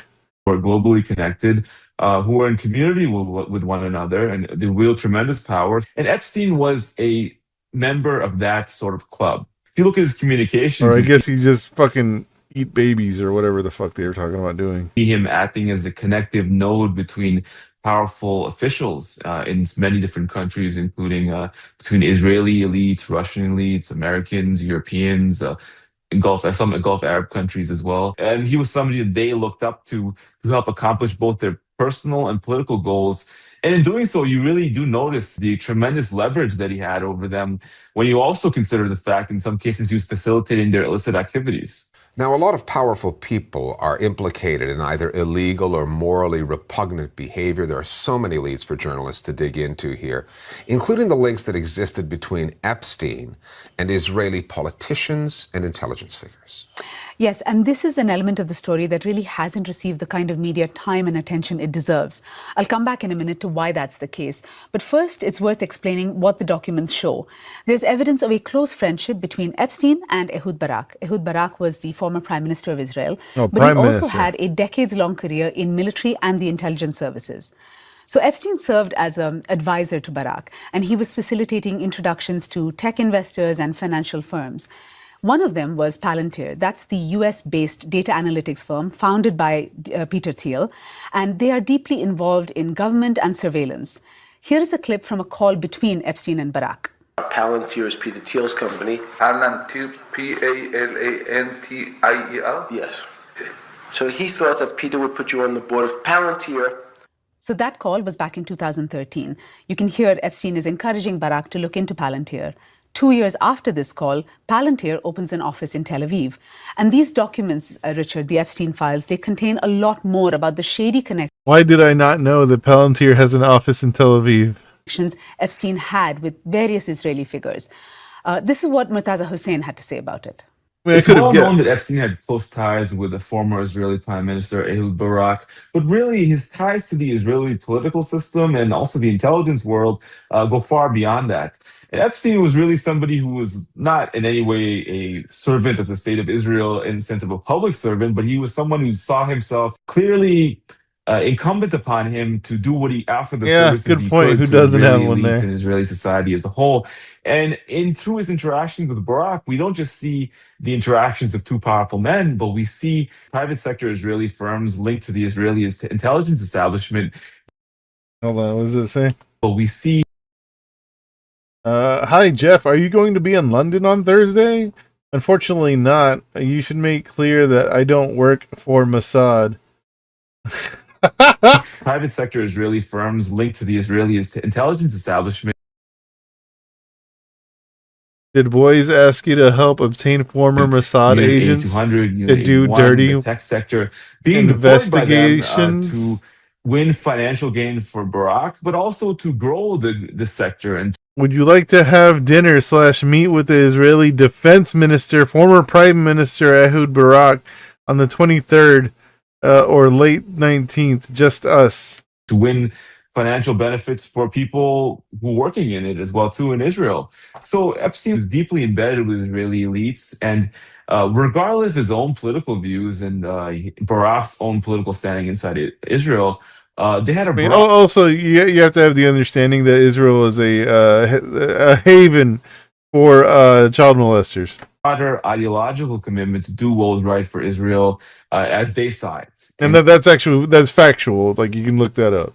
To funnel money into key Israeli strategic technology sector. To the point where, like, they have like groups that go and try to capture convicted child molesters and bring them back to the United States and pursue the interests of the state of Israel geopolitically. Given the depth of Epstein's connections to Israel, the details that we now have on that, the silence of the media on this story really stands out. What have you seen in the coverage or lack of it? When it comes to Epstein's connections with Israel, the links are so glaring that you have to make an active effort to ignore them. The stories are sitting right there, but a lot of the mainstream media has not even bothered to touch it. What has been remarkable instead is how so many outlets have pushed speculative notions about Epstein's connections to Russia. Possible connections between convicted sex offender Jeffrey Epstein and Russian intelligence services. Growing suspicion. Of course, it had to be the Russians. Connection. Fueling speculation that Epstein could have been working for Russia. It's worth noting Vladimir Putin's name is mentioned about 1,000 times in these emails. It appears that Epstein really worked his contacts to set up a meeting with Putin, but it looks like it never happened. And there's certainly nothing in the files, at least the ones that have been reviewed so far, that indicate that Jeffrey Epstein was somehow an asset of Russian intelligence. But that hasn't stopped news organizations from speculating on that, and they've been doing it for years, suggesting that the Russians had some compromising material on Trump, may have been blackmailing him. We're now seeing more and more on Epstein's ties to Israeli intelligence. We're even seeing images of those surveillance systems that Jeffrey Epstein had built into some of his properties, as though he's trying to gather more material that he can possibly use against people. But much like other angles relating to this, including Israel, we're not seeing that much coverage of it. Yeah, and one of the few media outlets that has been doing coverage on the Israeli angles has, of course, been Dropsite News. So I asked Murtaza Hussain what he makes of mainstream media's silence on the Israeli story. It's very well known that the corporate media in the U.S. has difficulties covering the state of Israel.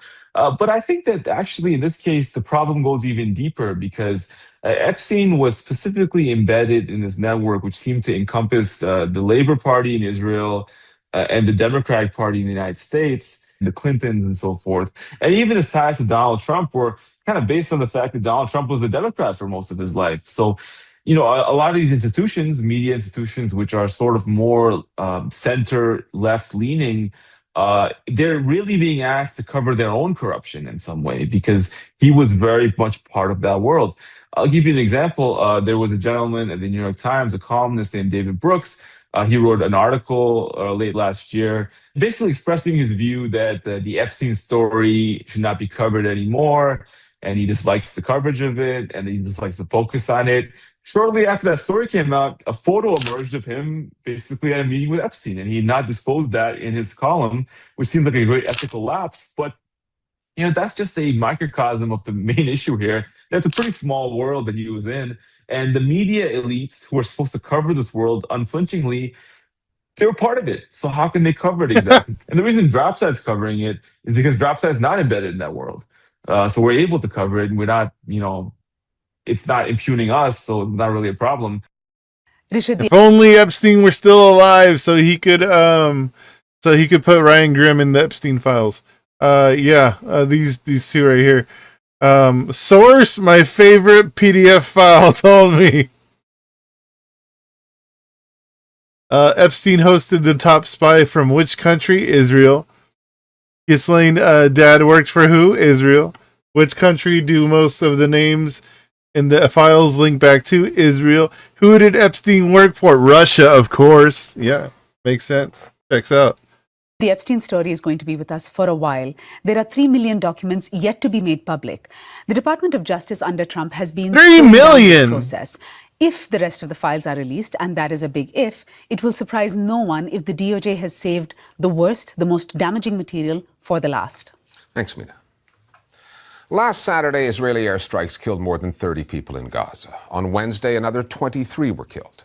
That brings the number of Palestinian lives taken by Israel since the ceasefire deal was signed in October to more than 500.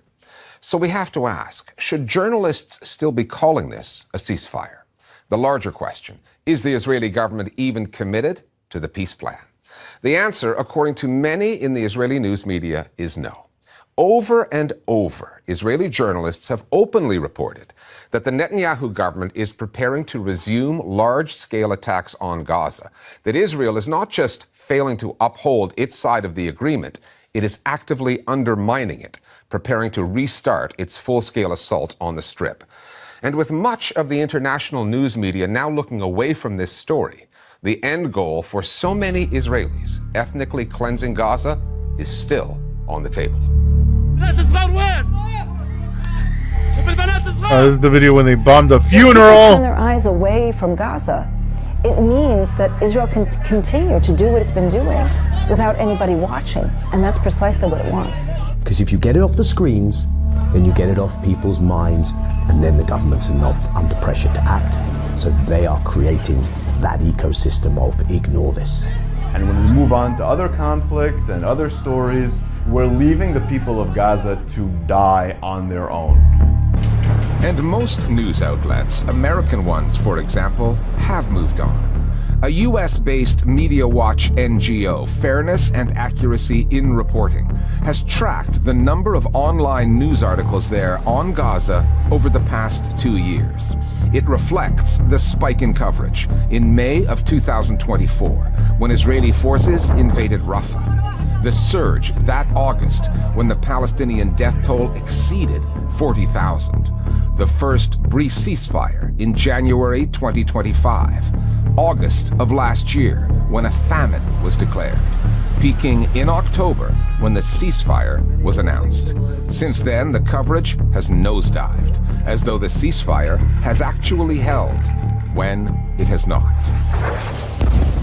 Ceasefire is when Palestinians seize and Israel continues to fire. There is no ceasefire in Gaza.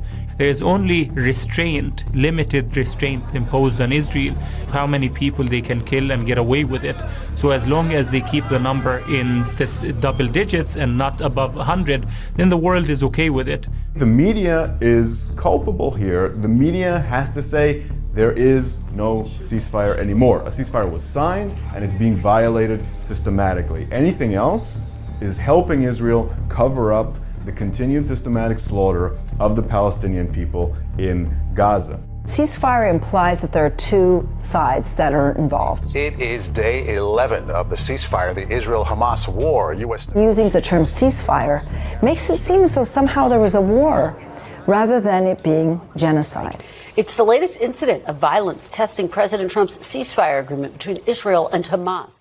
It was and is a one-way genocide. Israel's been perpetrating genocide against Palestinians, and that's the way that it needs to be framed, the continuation of genocide. Which many voices in the Israeli media are apparently okay with, and And they are putting that out there. The newspaper Ma'ariv reported the Israeli military foresees the, quote, collapse of the Trump peace plan and is preparing to resume its assault on Gaza without restrictions and a full-scale occupation. The news network, Channel 14, revealed that the Army's chief of staff has already approved plans for a large-scale attack on the Strip. The chief of staff approves the plan put together by Southern Command to defeat Gaza. Not defeat Hamas, but defeat Gaza.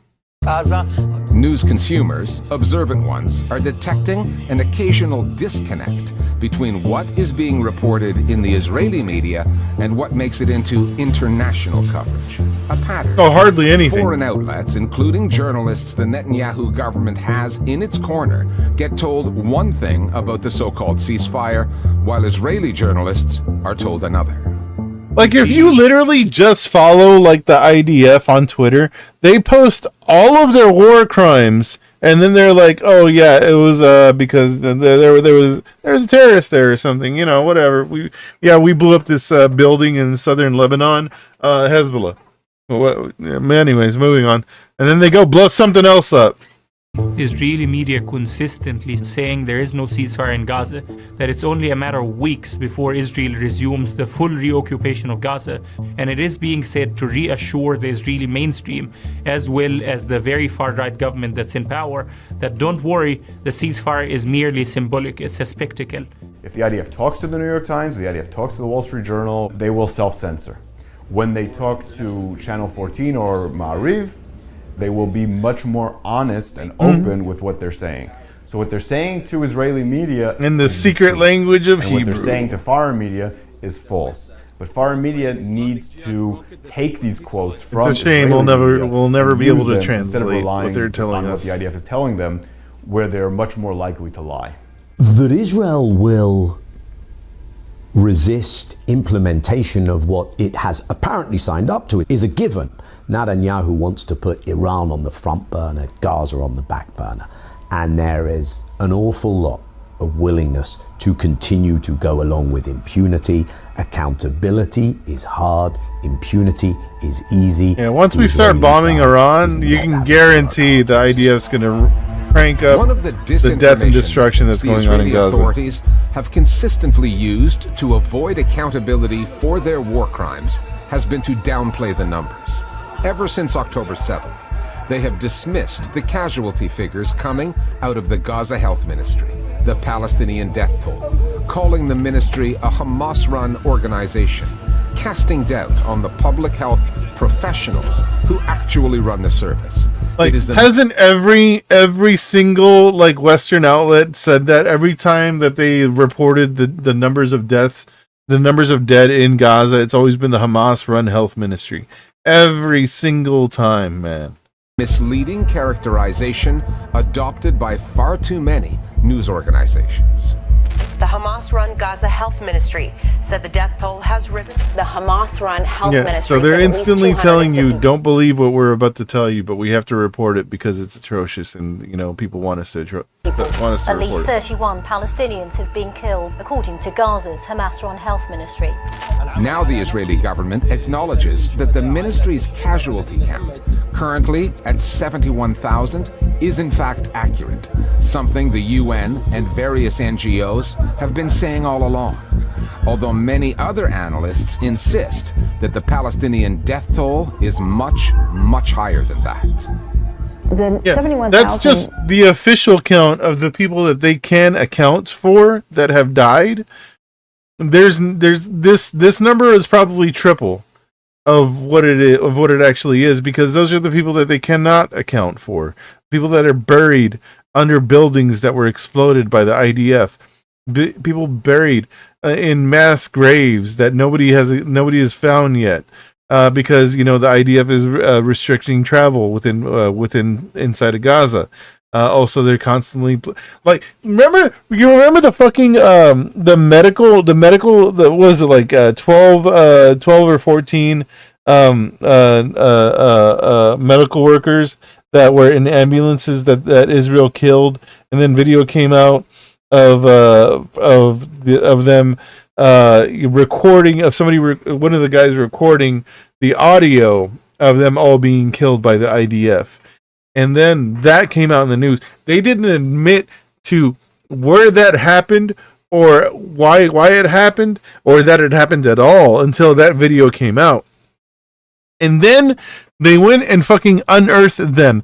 Israel, the IDF had fucking buried the bodies with bulldozers and destroyed the ambulances and buried the ambulances in the fucking ground. Like, that alone, there's so many, that just tells you that there's so many mass graves all over Gaza that will be unearthed for like years and decades to come. Figure is actually a very conservative figure because it really only refers to those reported deaths. It doesn't refer to people who are lost or people who are under the rubble, entire families that have been wiped off the map where they have no survivor who's there to declare that they have been killed. Believe me when I say that the number is much higher. Studies published in The Lancet and The Economist suggest the number is going to be significantly in excess of 100,000. Rubble clearing equipment hasn't been allowed in to look for Palestinians, only for those Israelis who were remaining. Yeah, they allowed. If you, I watched the video of like the final captive that was dead underneath rubble that the IDF blew up a building under. Is where they were located at. So they had to unearth, go and clear the rubble and unearth them. There's a lot of bodies that they're finding, obviously, because it was a whole ass building. That's the only time they've allowed this type of construction equipment in, is to retrieve the bodies of the captives that Israel killed. Might be tactically smart to claim this number when you know the number is going to be significantly higher. So all experts understood that this was an extreme undercount.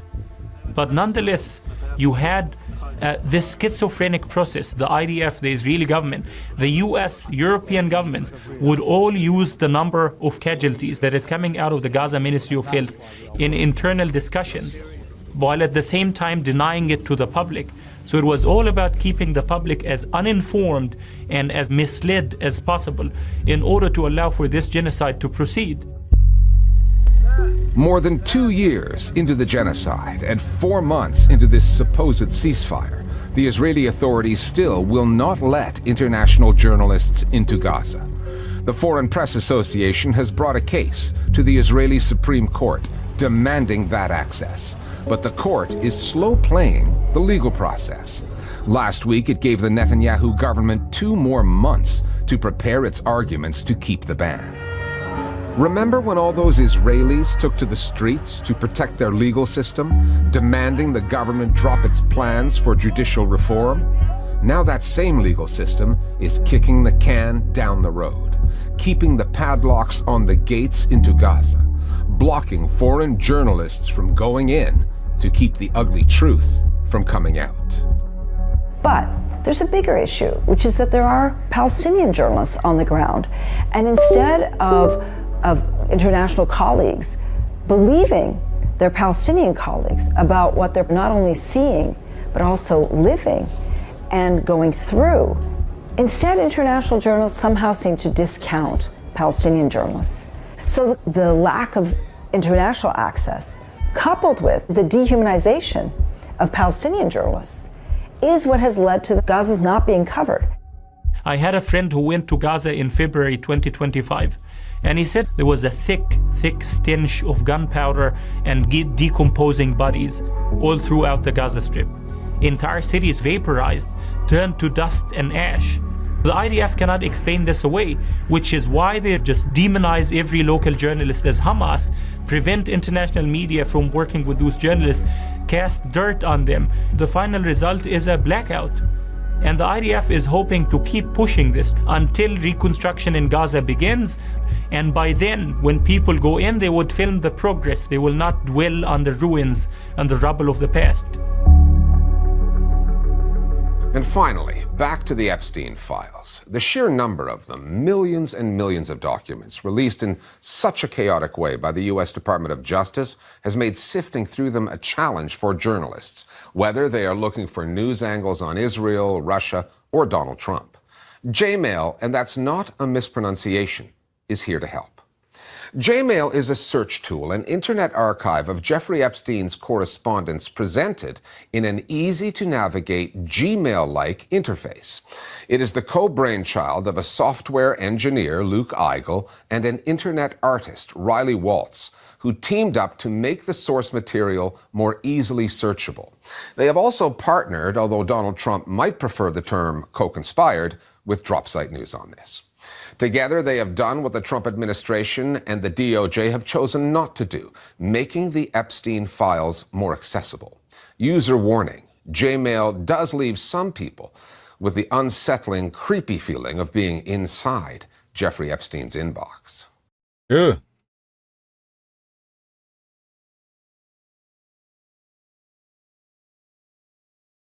Yeah. Oh, yeah. Another one. Anyone who's telling you it's low-key enjoyable to live under a satanic billionaire cabal where all roads lead to Mossad is lying to you. Anyone who's telling you it's low-key unenjoyable to live under a satanic billionaire cabal where all roads lead to the Mossad is lying to you. I'm an evangelical Christian, staunch Zionist, and I'm sure Epstein is mostly tied to Russia. I used to believe you can't trust the media, but ever since I realized all major US news networks were all in agreement that Israel was good, I started regaining my faith that I can trust whatever the networks tell me. Doesn't matter if it's Palestinian or American death, the news will set you free. Israel has proven time and time again to be our greatest ally, except for the dancing Israelis and knowing about 9/11 and shit before it happened, yada yada, the US has the liberty, and a bunch of other shit. It's all in the past. Russia is bad, so in conclusion, therefore, Russia and Epstein is what's connected. And one last reminder, there is only one God, and his name is Moloch. Anyone who... Okay. Yeah. All right, here is GDF on the Minnesota distraction from the Epstein Have files. you ever had a personal relationship with Donald Trump? What do you mean by personal relationships? Have you socialized with him? Yes, sir. Yes? Yes, sir. Have Damn you... it, I gotta reload this video too. Weird. Have you ever had a personal relationship with Donald Trump? What do you mean by personal relationships? Have you socialized with him? Yes, sir. Yes? Yes, sir. Have you ever socialized with Donald Trump in the presence of females under the age of 18? Though I'd like to answer that question, at least today, I'm going to have to assert my 5th, 6th, and 14th Amendment rights, sir. Jeffrey Epstein's brother Very familiar Mark with his told the amendments. Washington Post, as reported in 2019, they were good friends. I know Trump is trying to distance himself, but they were. He added that Trump used to comp Epstein's mother and aunt at one of Trump's Atlantic City casino hotels. When a Post reporter sought further details, Mark Epstein hung up. When Jeffrey Epstein's Little Black Book was made public a few years prior, it listed numbers for many celebrities, and there were several numbers for Trump, his family, and associates. Epstein and Trump reportedly had a falling out in 2004, perhaps very late in the year, as Vice News published photos of Epstein's message book from that November, which showed Trump had left 2 messages for him. The 2020 book The Grifters Club, about Mar-a-Lago, alleged that Trump kicked Epstein out of the club after he made an advance on the teenage daughter of another member. This was according to another member named George Lombardi, who's a close friend of Trump and at one point his neighbor at Trump Tower. The Washington Post report suggests that a Palm Beach mansion came in between them, which led to their split. But in July 2025, Trump himself said that their fight was over Epstein poaching workers from his club at Mar-a-Lago. For years, I wouldn't talk to Jeffrey Epstein. I wouldn't talk because he did something that was inappropriate. He hired help. And I said, don't ever do that again. He stole people that work for me. I said, don't ever do that again. He did it again. And I threw him out of the place. persona non grata.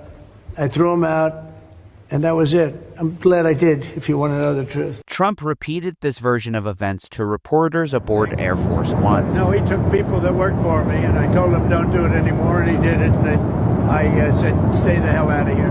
When pressed, he gets angry at the reporter. What was meant by me? Who are you with? Me? I'm the travel pool, but I'm with NBC News. NBC fake news. Fake news. NBC's one of the worst. Together with his Truth Social posts, we can see that this is a sore subject for Trump, and he likes to deflect attention away from it. In the days that followed, Trump fumed on Truth Social not only at Democrats, but also the most vocal Republicans calling for the release of all Epstein-related files held by the Justice Department. Despite his suggestion that he would release files related to the disgraced financier, by July 2025, Donald Trump was talking about, quote, the Jeffrey Epstein hoax. I call it the Epstein hoax. On the 12th of July, he asked, what's going on with my boys and, in some cases, gals? They're all going after Attorney General Pam Bondi, who is doing a fantastic job. We're on one team, MAGA, and I don't like what's happening. We have a perfect administration, the talk of the world, and selfish people are trying to hurt it. All over a guy who never dies, Jeffrey Epstein. For years, it's Epstein, over and over again. In the penultimate sentence, he says to not waste time and energy on Jeffrey Epstein, somebody that nobody cares about. Many users on Truth Social were taken his own aback best friend and expressed Wow. their disappointment with the president. One response, with more than 15,000 likes, reads, this statement breaks my heart, Mr. President. I voted for everything you are doing. Accountability was not something negotiable. I, my family, and those we convinced to give you a chance are all counting on you to bring sick perversion to account. I wonder how that person's Otherwise, feeling it will now. Continue to happen. Another response with more than 19,000 likes declares, we want the elite exposed. You promised us that. Now it's our fault because we want that promise fulfilled and call Pam out every time she lies? What else has she lied to us about? Other supporters threatened to turn against him, with one saying, it appears you or a loved one was in on it, and you want this to go away. Days later, on July 16th, Trump doubled down. Their new scam is what we will forever call the Jeffrey Epstein hoax, he wrote. And my It's weird how the supporters hoax thing have bought isn't into sticking this time. bullshit, hook, line, and sinker. All these people want to talk about, with strong prodding by the fake news and the success-starved Dems, is the Jeffrey Epstein hoax. Let these weaklings continue forward and do the Democrats' work.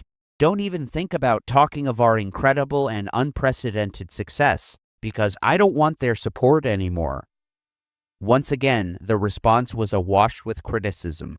One response with more than 4,000 likes reads, you're running cover for something very nefarious and you want us to look the other way. Not going to happen. You've lost my This trust. is on Truth Social Another to his own response with more replies. than 9,000 likes asks, why was Epstein in prison then? How about Ghislaine? For a hoax? I don't think so. This is the hill we all die on. It's clear Trump was bothered by the pressure to release the files, especially from those in his own party. In November, a House committee released emails that named Trump, including one where Epstein himself alleges that Trump, quote, knew about the girls. On the same day that these emails were made public, Trump railed against Democrats who he accused of attempting to distract from the government shutdown. The Democrats are trying to bring up the Jeffrey Epstein hoax again because they'll do anything at all to deflect on how badly they've done on the shutdown, and so many other subjects. Only a very bad or stupid Republican would fall into that trap. Trump was especially incensed with Representatives Thomas Massie and Marjorie Taylor Greene. He announced on November 15th that he was withdrawing his support for the latter. His ranting didn't end there, as he continued to post about her for days, calling her a traitor and a disgrace. She even resigned.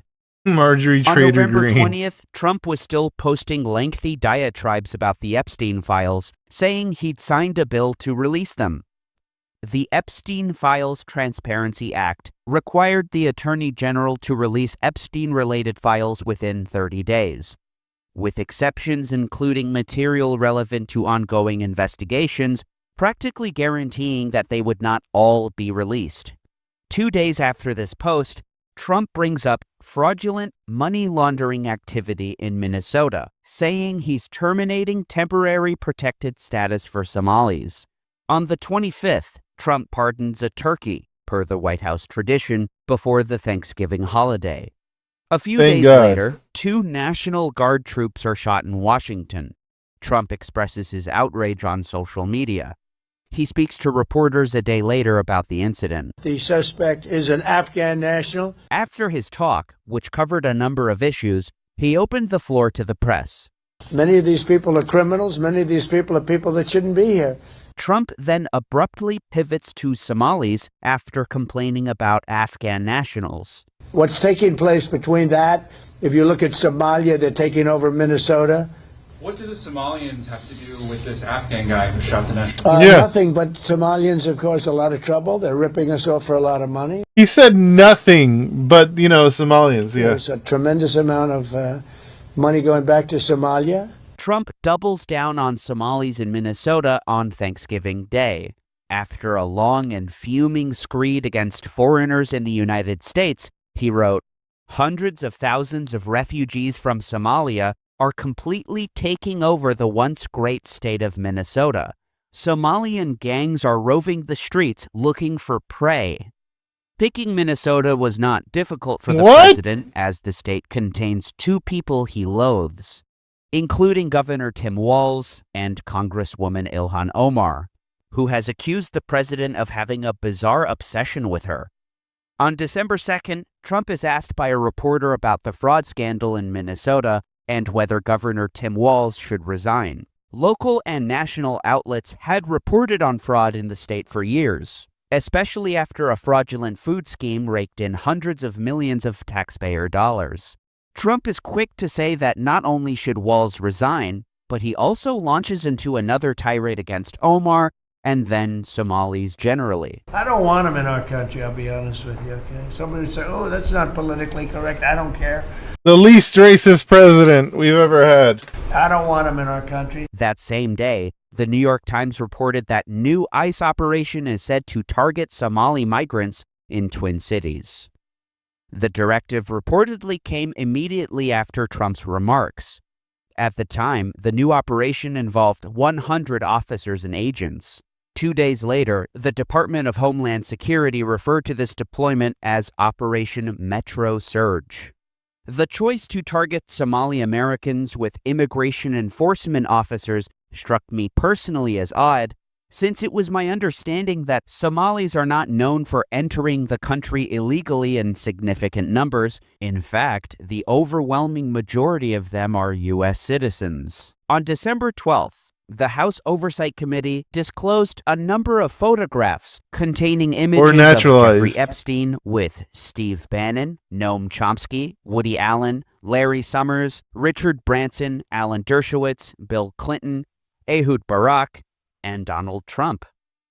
The deadline for the release of the Epstein files, pursuant to the Epstein Files Transparency Act, came on December 19th. The Justice Department released some, but by no means all of the files. The documents that were released were met with criticism and even mockery due to the extent of the redactions, some of which could be easily bypassed by simply highlighting the underlying text, copying and pasting. Select the whole paragraph, copy and paste into a Word document. You can actually see what was underneath those redactions. And it was uploaded by the Virgin Islands Attorney General. The dump included hundreds of pages that were completely blacked out. Photos that were released on the 19th included Epstein with, perhaps most notably, former U.S. President Bill Clinton. But more problems for Trump came with a subsequent release on the 23rd of December, in which he was again mentioned. In announcing the release of the files on Twitter, the Department of Justice preempted criticism by stating that claims made against Trump in the files were untrue and sensationalist. The department's suggestion that they were committed to transparency earned the Post a rebuke in the form of a community note. The note criticized DOJ for missing the deadline to release all files related to Epstein and for their, quote, excessive redactions. They give me their photos of me too. Everybody was friendly with this guy, either friendly or not friendly, but they, he was around. He was all over Palm Beach and other places. The head of Harvard was his best friend, Larry Summers. And Bill Clinton was a friend of his, but everybody was. One email we should get them all sent in 2020 by an assistant U.S. attorney for the Southern District of New York observes Trump flew on Epstein's plane, quote, many more times than previously has been reported. This was before Epstein's file logs were made public in 2021, which showed that the current president was a passenger on at least 7 flights between 1993 and 1997. Which contradicted Trump's earlier claims that he had never ridden on Epstein's plane. Also included in the files were mentions of co-conspirators of Epstein. After the 26th of December, renewed attention to the Minnesota fraud scandal increases not only attention to the state, but also the number of federal officers sent there. That's because on that day, a 45-minute video was uploaded by Nick Shirley on Twitter and YouTube. I just wanted to say thank you to all of my patrons. I wouldn't be able to create these videos without you all. I can't overstate how much your support matters. If anyone would like to support me and get access to exclusive content that's not appropriate for YouTube, go to patreon.com. We are funding GDF official, by the way. Fraud involving Somalis in Minnesota had been the subject of investigative reporting for several years, especially by local Fox affiliate KMSP-TV, or Fox 9. Back in 2013, Jeff Balian reported on welfare fraud at a daycare center in a story that began with a raid by federal law enforcement. The raid included agents from the FBI, State Bureau of Criminal Apprehension, and the feds were already there. Fraud unit. It went who's down, going to crack this case? Nick Shirley. As the Fox 9 investigators were in the middle of our own probe of the same business. The investigation of Deco Daycare resulted in charges for the owners, a husband and wife, who apparently disappeared and didn't face trial. In 2015, Balian spoke to a former fraud investigator for Hennepin County. This is a cover-up. This is a deliberate attempt by the officials in Hennepin County to deceive the taxpayers. I have emails, I have documents, I have everything to prove they knew, and they looked the other way. In 2018, Balian's reporting became the subject of hearings in the state Senate. Balian spoke with then county attorney for Hennepin County, Michael Freeman. It's a great way to make some money. You know, it adds up when you begin to look at how many people are involved. He also spoke with an FBI lawyer, or the Associate Division Counsel at the FBI's field office in Minneapolis. Balian's reporting was compelling because he interviewed a number of sources with relevant expertise and experience. For example, Mr. Steve Halicki worked for Hennepin County and investigated welfare fraud.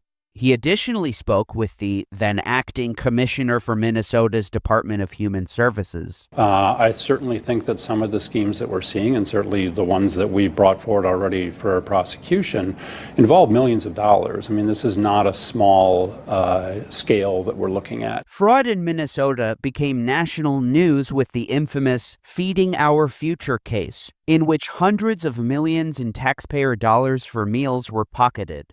Feeding Our Future was founded by Amy Bach, a white American woman, but the case has been categorized as an example of Somali American fraud, as Bach's associates, employees, and co-defendants were largely Somali. The story became all the more dramatic during the trial in the summer of 2024, when a bag filled with $120,000 in cash was left at the home of one of the jurors, which was widely reported on. By November 2025, Ernesto Londoño, a Minneapolis-based New York Times reporter who had covered the story for years, published a searing expose of fraud in the state, fraud that occurred, in his words, on Tim Walz's watch.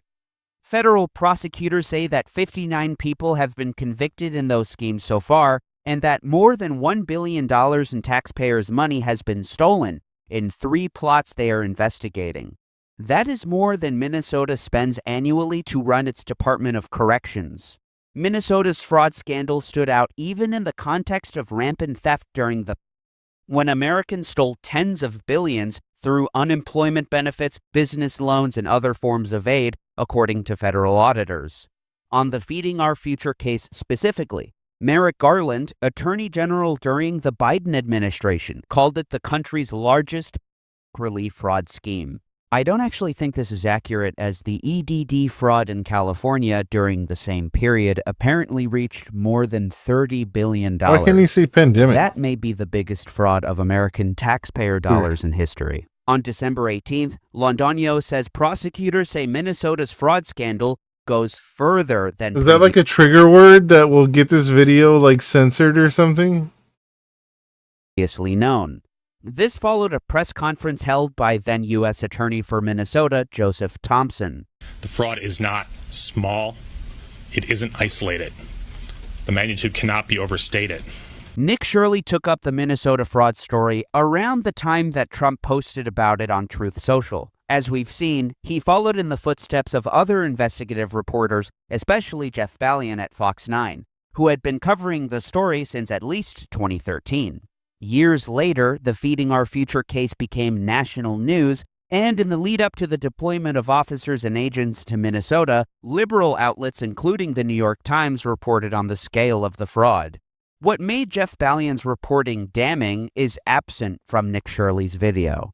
Rather than speaking to someone at the U.S. Attorney or County Attorney's office, or former law enforcement officers with relevant experience, or anyone at the Department of Human Services, or former employees speaking or anyone at all, allegedly fraudulent businesses, Shirley introduces a man simply by his first name, David. I met up with a man who's been doing his own investigation for years now, as he has seen the fraud firsthand. His name is David. The man had apparently sent a message to Shirley on Instagram, as revealed in his interview with Channel 5's Andrew Callahan. He just messaged me on Instagram, and he said, Nick, I have the information about the fraud taking place here inside Minnesota. I've been looking into it for years. I have somebody from inside the Capitol who's given me the numbers of CCAP funding. I've been trying for years to expose this fraud. Nobody will listen to me. Yeah, it says that Harry Niska, a Republican representative, was the one who gave the intel to David. Yeah, that probably sounds about right. David's full name is reportedly David Hoke. The Intercept referred to him as a right-wing lobbyist who called Muslims demons. Rather than being perpetrated by a minority in a largely impoverished community, Hoke maintains that fraud in Minnesota involves all Somalis. And the Somali community is a very closed community. All of them, yeah. So everybody's in on it. He also wonders Everybody's aloud in on it, whether yeah. the proceeds from this fraud are going to, quote, terrorism. We don't know where this money is going. Is it going to terrorism? Where is it going? Indeed, Shirley himself concludes at the outset of the video that some of this money eventually landed in the hands of terrorist groups in Somalia, like the Al-Shabaab. When asked about fraud money going to, quote, terrorism, then U.S. Attorney John Thompson made clear that the money was primarily going to real estate in Kenya, cars, and international travel. There's no indication that defendants were sending money to terrorist organizations or... No, I mean, Nick Shirley blew the case open. He knew. Organizations in that way. He had all the evidence. Real estate in Nairobi, where there's a large Somali diaspora. In the Feeding Our Future case, for example, I think See, this guy, he could have used somebody named David to help him blow the case open. Somewhere between $60 and $70 million that we've recovered. About $30 million of that is cash or liquid money seized from bank accounts. The rest is a combination of real estate and cars. In a post-9/11 America, there are few accusations worse than being associated with terrorism or supporting terrorist groups, especially for Muslims.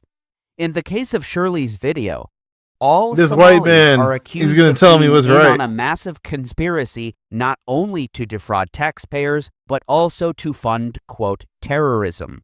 In their video, the pair visit numerous registered businesses, daycare centers, and medical care offices, alleging that they are defrauding the government. Many of them do not want to speak, which leads them to conclude that they are committing fraud. But without entering these businesses, the pair fail to conclusively show illegal activity. One article from The New Yorker posits that the reason the video is successful is the confrontations that are its centerpiece. This has long made for dramatic television and news reporting. This little girl is me, That's what I was going to say. Might as well be Maury. and you told somebody that she's dead. Wait a minute. Hey, Dr. Alden. Chris Hansen with Dateline NBC. How are you? We show him some of the undercover video. I don't want to participate and make judgments of something that may have said when I was drunk or may have been slipped a pill. Who knows? That is not Drunk or slipped a pill? right. That's your defense. J. Caspian Kang writes, "The reality is that traditional investigative journalism is a frequently boring and frustrating endeavor that takes a lot of time, money, and patience.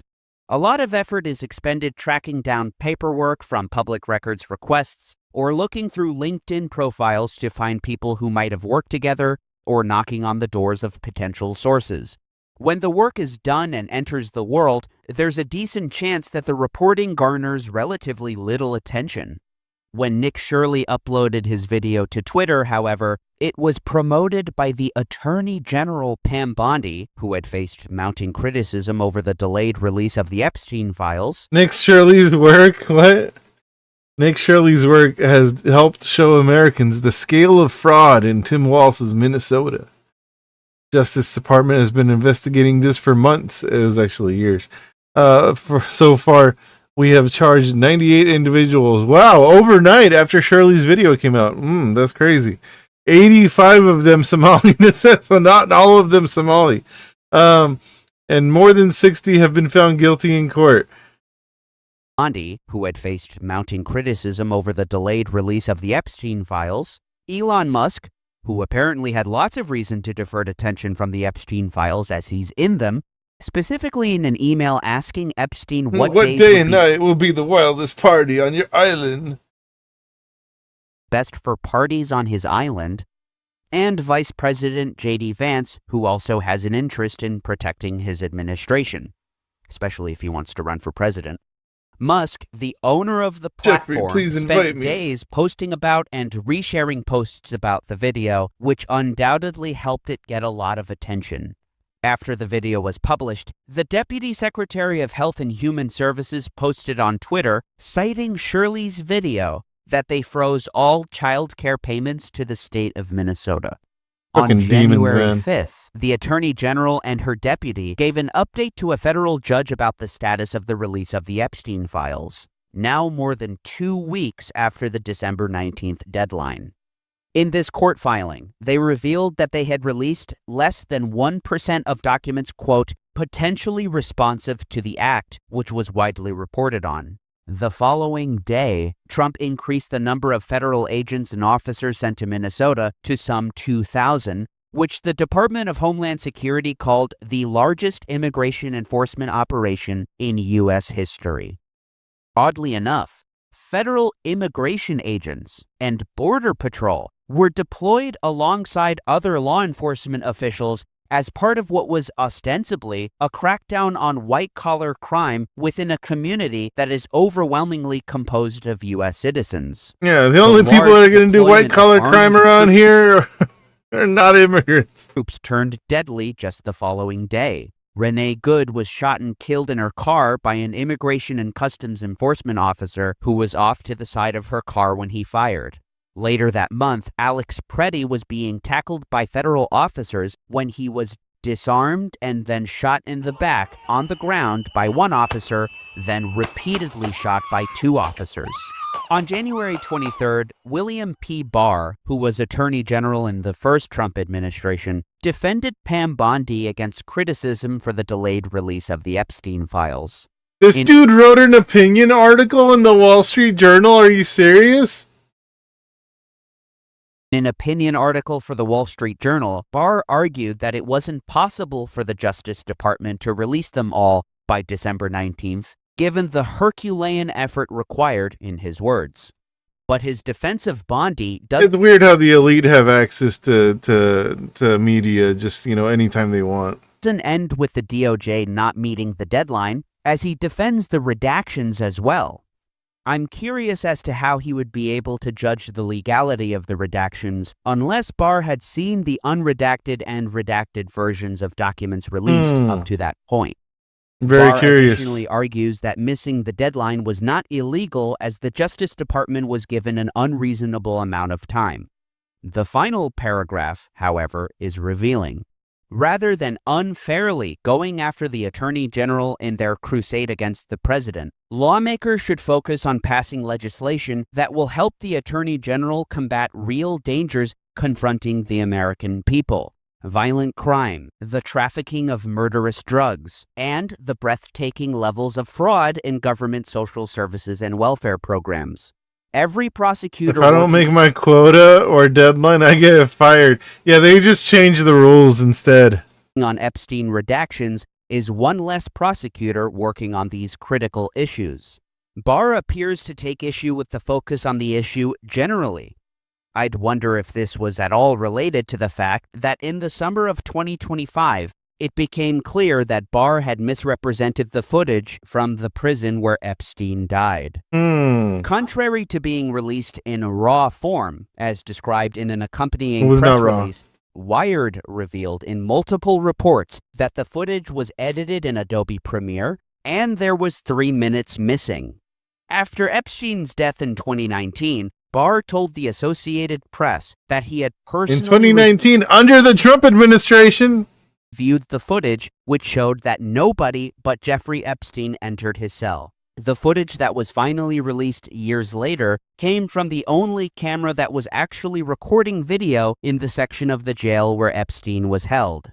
Epstein briefly appears in the footage, but he is assisted up a flight of stairs that is barely visible by 2 guards, contradicting Barr's version of events. Barr was not the only one to mischaracterize the footage either.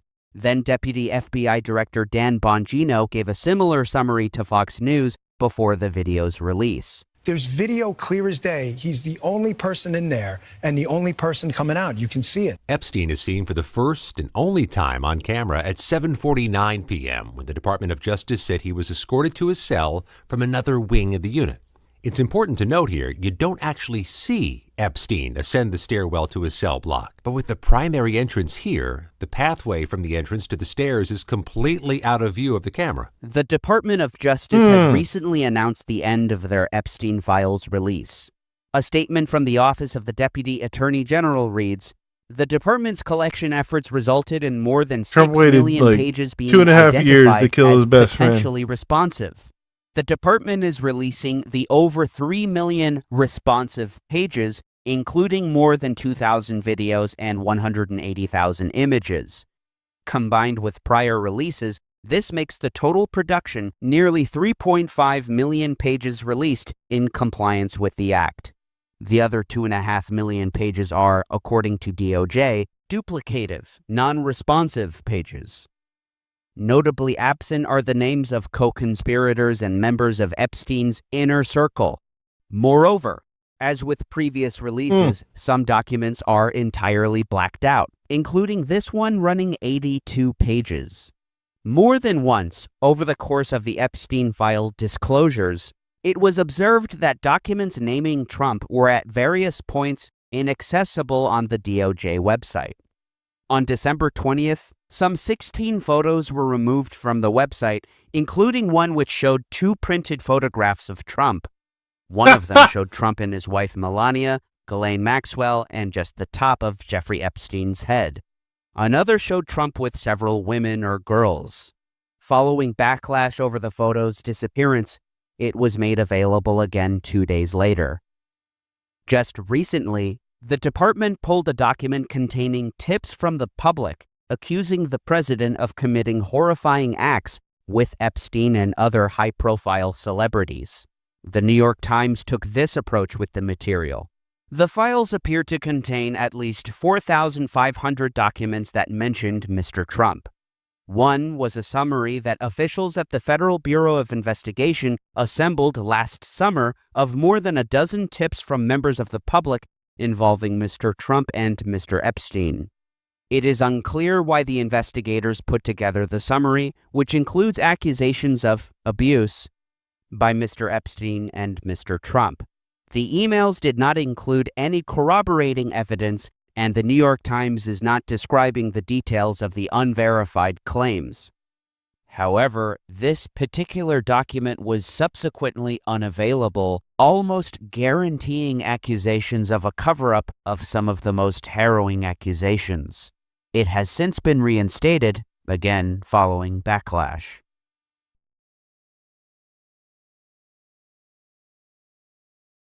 Never knew the guy. Who?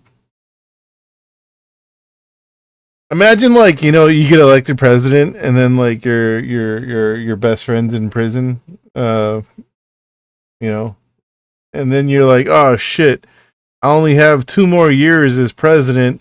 I better wrap this up before you know, before somebody else comes along and doesn't release the files. Guess he's gotta die. All right, that's it for me tonight, guys. Everybody have a good night. It's past midnight, so all right.